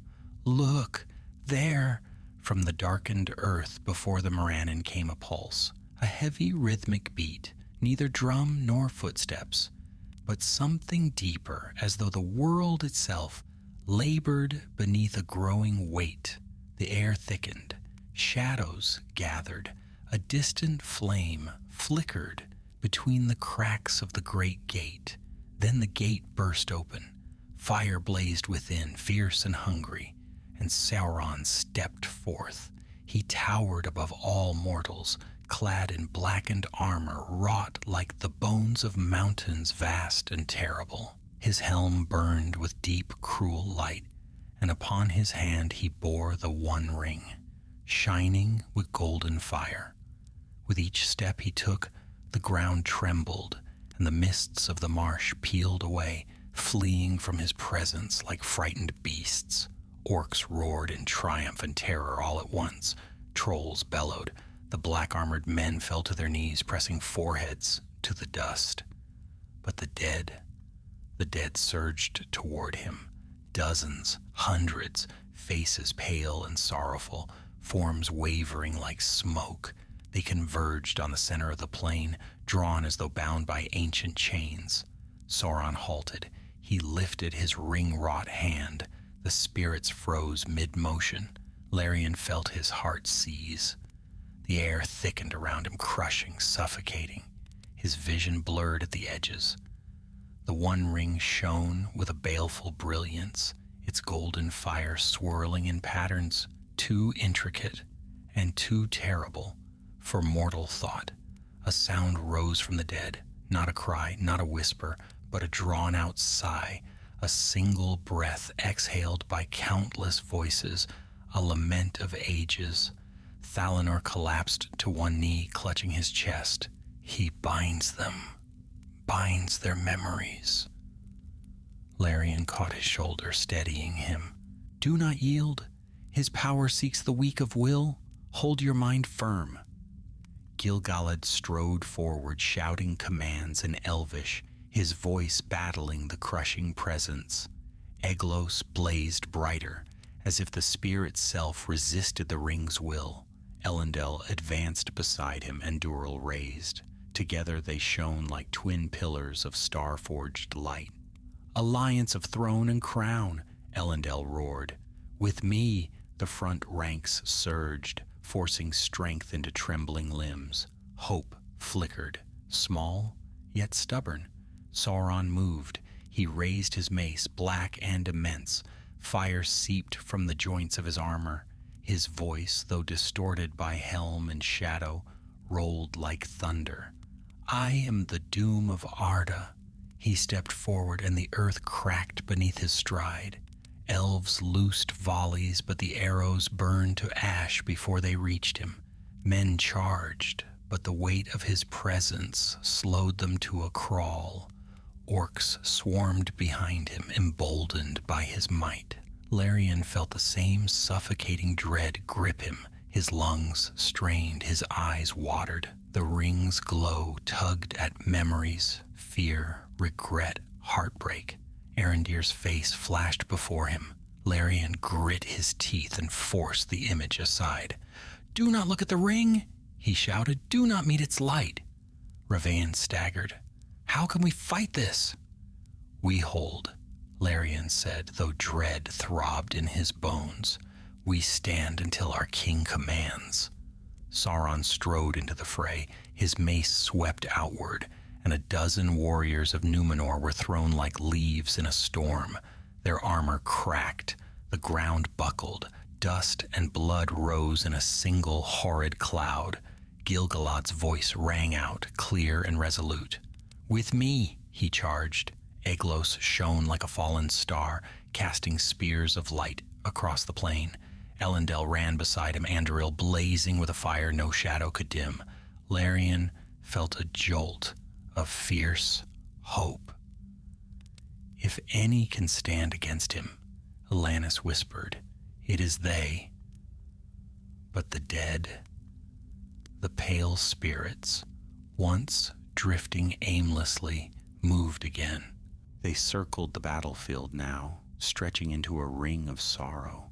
They glowed faintly, dimming the morning sun, as though the marsh itself had risen to witness the battle's turning. Thalanor stared, wide-eyed. The dead watched the doom of the living. Larian tightened his grip on his bow. "Not if we hold, not if we endure." Raven pointed toward the center. "Look, our kings close upon him." Indeed, they did. Gil-galad and Elendil charged at Sauron from either side, lights blazing, voices united in a single cry of defiance. The ground between them and the Dark Lord shrank with every heartbeat. The sun flared, the dead whispered, and Sauron raised his burning hand, the one ring gleaming like a second sun. Larian felt the world tremble. The final clash was coming. The silence before the clash was like the stillness before the breaking of the world. Time seemed to hang in the air, stretched, thin, trembling, as if afraid to move. The sun dimmed once more behind veils of drifting mist. The pale spirits gathered in a widening circle, their ghostly glow reflecting off shattered shields and broken blades strewn across the field. Every living warrior, elf, man, and orc alike, felt the weight of the moment press upon bone and breath. Larian stood frozen for half a heartbeat, unable to tear his gaze from the three figures at the center of the plain: Gil-galad, Elendil, and Sauron. Gil-galad shone like a shard of winter moonlight, his silver armor catching what little daylight remained. Eglos blazed in his grip, cold, bright, unwavering. Elendil strode beside him, tall and grim, Anduril raised high. The blade shone with a fierce white fire, as though it remembered the glory of Numenor and would not dim even before the Dark Lord. Sauron towered over them both, black and immense, his armor burning with cracks of molten light. The One Ring gleamed upon his hand, a circle of gold so bright, so utterly commanding, that Larian felt its pull even from afar. It pulsed, slow and dreadful, like the heartbeat of a dying star. Ravain whispered, This is the moment sung of in ancient prophecy. Elves do not sing of doom, Merwin answered softly, only of its passing. The dead tightened their silent ring, drifting closer, faces pale and expressionless. Though they did not speak, Larian felt their lament hanging in the air, a sorrow so ancient it seemed to echo through marrow and memory. Gil-galad struck first.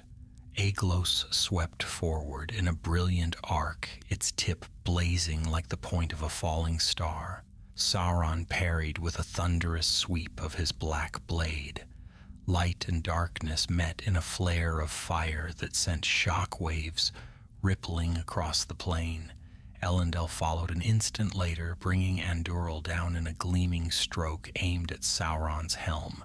The blow rang like a bell struck in the halls of Mandos, its echo rolling like distant thunder. Sauron reeled, if only a fraction. The impact sent a shudder through the very air. Larian felt it in his chest. All did. Beneath the tremor, the dead stirred, their faint lights flickering. Thalinor's voice was barely a breath. They witnessed the battle that sealed their fate. Ages passed. Larian steadied himself. Look not at them. Look to our kings. Again, Gil-galad advanced, thrusting Aeglos towards Sauron's burning chest plate. The blade of the High King of the Noldor shone with ancient wrath, its cold radiance enough to force any lesser foe to their knees. But Sauron was no lesser foe. With a roar that shook the stones beneath their feet, he slammed his gauntlet against the spear's shaft. The blow sent sparks scattering, yet Gil-galad did not falter. He pressed forward, striking once, twice, 3 times, each blow powerful, precise, fueled by the memory of centuries and the weight of many fallen realms. Sauron staggered backward, armored boots grinding the earth. For a single heartbeat, hope flickered like a fragile flame. Then the ring blazed. A torrent of golden fire erupted outward. Light, not pure but tainted, devouring, swept across the ground in rippling waves. Gil-galad was thrown back, dragged across scorched earth. The very air screamed as the ring's power surged. Elendil charged through the blaze, heedless of the heat that singed his cloak. With a cry that carried the pride of Númenor, he struck again, Andúril slicing through the streaks of fire in a brilliant arc. Their blades met. Sauron's sword locked with Elendil's. Both strained, both roared. The ground beneath them cracked open. Orcs fell to their knees. Some covered their eyes. Even the bravest among the Alliance staggered beneath the pressure of the ring's burning glow. Larian fought for breath, his vision blurred. The weight pressing down on his chest felt like an iron gauntlet. "Do not break," he whispered, too weak for anyone else to hear. "Do not break." Elanis reached for his arm to steady him. Her own voice shook. "If they fall, we all fall." A flash of silver cut through the smoke. Gil-galad surged upward, Aeglos raised high. Light cascaded around him, shining through the choking darkness. He struck once more, the spear's tip driving toward Sauron's helm. Sauron recoiled, the blow landed. The Dark Lord stumbled. Elendil leapt forward again. Together, elf and man, they forced Sauron back step by step, a feat no others alive could have achieved. The ring's glow flickered as though uncertain, fighting against the combined might of 2 unmatched warriors. Ravain exhaled a trembling breath. They are turning him. Merwin nodded, hope dawning in her eyes. Yes, they... The ring flared brighter than the sun. Sauron roared. A shock wave erupted outward, so powerful that it flattened the grass for leagues and hurled warriors to the ground. Larian was thrown backward into the dust, vision white, breath torn from him. He heard screams, cries of elves, men, orcs. Trolls toppled like felled trees. The dead flickered wildly, their shapes rippling as though torn by unseen winds. Through the ringing haze, Larian forced his eyes open. Gil-galad struggled to rise. Elendil stumbled. Sauron loomed over them, charred armor glowing with molten cracks. His hand lifted, the ring blazing with a merciless, devouring light. Thalanor gasped. "No!" Larian tried to stand, but his limbs trembled. Gil-galad rose to one knee, Aeglos trembling in his hand. Elendil lifted Anduril with both arms, though the blade shook from the force he battled. Sauron's voice thundered across the plain, deep and cold as the abyss.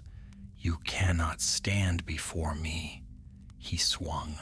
The clash was blinding. Light and flame and darkness all at once. Larian shielded his eyes. When the glare faded, his heart seized. Gil-galad fell. Elendil fell beside him. A great cry rose from every corner of the Alliance, of despair, of fury, of grief so deep it tore the breath from living throats. Larian staggered forward, numb. No, it cannot be." The dead wailed, soundless yet deafening. Their pale glow shuddered violently. The ring's fire swelled. Sauron turned toward the living host, wrath unbound. And at that moment, when all seemed lost, a single figure burst onto the battlefield. Isildur, Elendil's son, blade in hand, face pale with grief, yet burning with defiance. He leapt towards Sauron, not with the strength of kings unborn, not with the might of Gil-galad's lineage, but with desperate, furious resolve. Larian's stunned whisper carried on trembling breath. "Hope has one last bearer." Larian watched Isildur race toward Sauron like a single spark flung into a storm. All around them the battle teetered on the edge of ruin. Warriors stumbling over fallen comrades, orcs howling in savage triumph, the dead swirling in pale disarray. Gil-galad and Elendil lay motionless upon the sundered earth, their lights dimmed. The sight struck the heart like a spear of ice. The hope of the Alliance seemed to gutter, trembling as it faced the unyielding might of the Dark Lord. But Isildur did not falter. Grief had carved fire into his features. His breaths tore from him in ragged bursts. And yet he ran, sword raised, weaving through shattered stones and drifting spirits. Sauron turned to face him. The golden fire of the ring pulsed, a steady throb of ancient malice, beckoning challenge, certain of triumph. Larian forced himself upright, though his legs shook. A strange quiet filled his senses, not silence but clarity. He felt the trembling of the distant marsh. He saw the wavering forms of the dead, drifting now in jagged patterns. He smelled the acrid tang of scorched earth and the bitter edge of fear. But amid it all, one truth shone bright as starlight. The battle was not yet done. Ravain rose beside him, clutching his bow, though no arrow remained in his quiver. "He goes alone," he whispered, "against the might that felled kings." "No," Larian murmured, "not alone. We stand with him, if in strength or in witness." The Dark Lord lifted his massive blade, black as night and veined with crimson fire. Isildur charged. Anduril shattered beside his father, but a Númenorian blade still burning in his grip. His voice rose, not a cry of fear, but a roar of defiance, the raw voice of a son who had seen his father struck down by shadow. Sauron swung. Isildur dodged, rolling beneath the arc that shattered the very air. Shards of broken stone flew past him. He struck at Sauron's side, but the blade skittered off molten armor with a spray of sparks. The Dark Lord stepped forward like a collapsing mountain, his weight shaking the ground. elves!" Galamir shouted from a distance. "To Isildur's aid!" But none could reach him. The ground burned where Sauron's wrath fell. Flames licked at the earth. Shadows coiled like serpents. The dead, sensing the rising power of the ring, drifted closer once more. Their pale lights pulsed faster, flickering like torn banners in a storm. Not threatening, never threatening, but drawn, dragged toward the heart of the battle, as if unable to resist the ring's gravity. Thalanor clutched his chest, breath sharp. The dead. They tremble, their grief awakens anew. Larion steadied him. "Do not let their sorrow break your spirit. Hold to the living." Isildur darted behind a fallen troll, barely avoiding a blast of heat that scorched the ground. He lunged, blade flashing. Sauron turned and met the strike with a backhand blow. The impact hurled Isildur backward. He crashed onto the dust, rolled, gasped, and staggered to his feet again, teeth clenched. "Father," Isildur whispered, "this is not your end. It will not be." The Dark Lord advanced, towering over him. Sauron's voice boomed with molten fury. "Your line ends here." He raised his blazing mace. Larion felt something cold seize his heart. "No," he breathed. "No." The mace fell. Isildur dove, not backward but sideways, sliding through mud and blood. The hammer of Sauron cratered the earth where he had stood, sending shockwaves rippling outward. The momentum of the swing exposed Sauron's side, his gauntleted hand extended, the ring blazing like molten gold. Isildur sprang. His blade sliced through the air. A blinding flash erupted, and Larion saw, just for an instant, the golden circle severed from Sauron's hand. The one ring fell. Time broke. Sauron let out a sound no living thing should ever hear. A roar, a scream, a shuddering wail of rage and disbelief. Fire spilled from the cracks in his armor. His form staggered, visible through shimmering haze. Isildur hit the ground, rolling away from the burst of dark fire. The ring bounced once, twice, then settled in the dust, glowing faintly like a fallen star. Larion's breath caught. "It is done," Elanis whispered, awe trembling in her voice.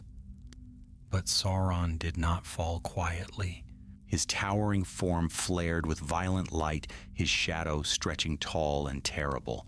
With his power shattered, his wrath lashed outward in wild arcs, uncontrolled, unfocused. The earth cracked into fissures, flames burst from the soil, the battlefield shook as though the plain itself cried out, and then, slowly, terribly, his body collapsed in upon itself. Armor crumpled like brittle shell. Fire roared from within, then dimmed. Darkness bled from his form like smoke torn apart by wind. At last, with one final echo of wrath, Sauron's great frame shattered, bursting into a swirling pillar of shadow that flew skyward, screaming with a voice made not of flesh, but of unbound hatred. It dispersed into the dark clouds above, fading into the winds of Mordor. His body was gone, his spirit fled, and the ring lay in the dust. A vast silence fell. The orcs broke first. Some fled toward the Morannon. Others threw down their weapons and ran into the marsh, desperate to escape the rising sun. Trolls staggered and collapsed, their limited wills unable to bear the loss of their master's mind. The dead drifted in slow, wavering circles, then began to recede. Their pale lights dimmed, drawing back toward the marsh with gentle, mournful inevitability. Larion watched them go. Their sorrow lingered in the air, but the weight had eased.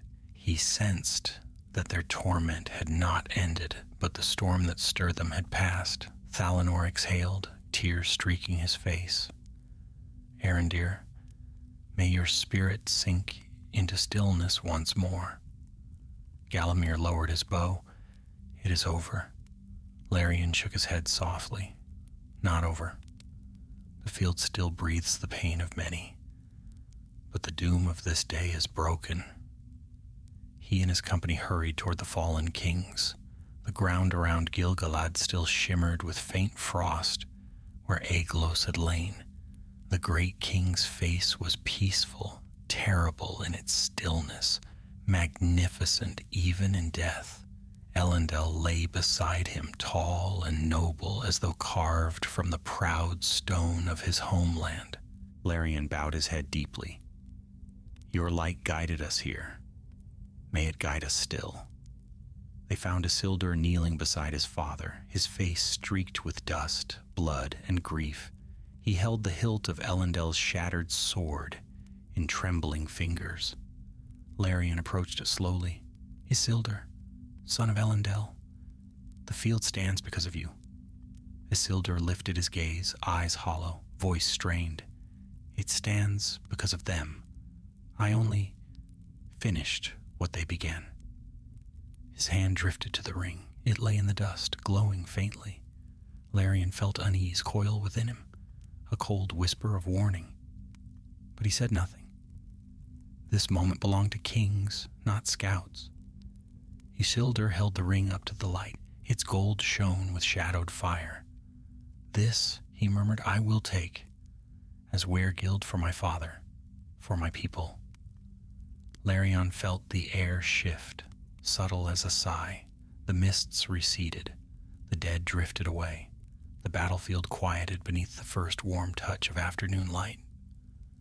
Ravain placed a hand on Larian's shoulder. Come, our task is done. Larian looked upon the field one last time, the fallen kings, the receding dead, the weary host, gathering what strength remained.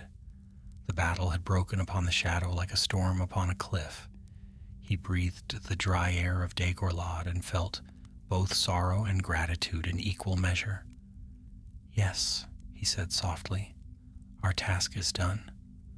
And as the sun climbed higher above the plain, the company of Lorien turned from the field, carrying with them memories that would long outlive their mortal steps.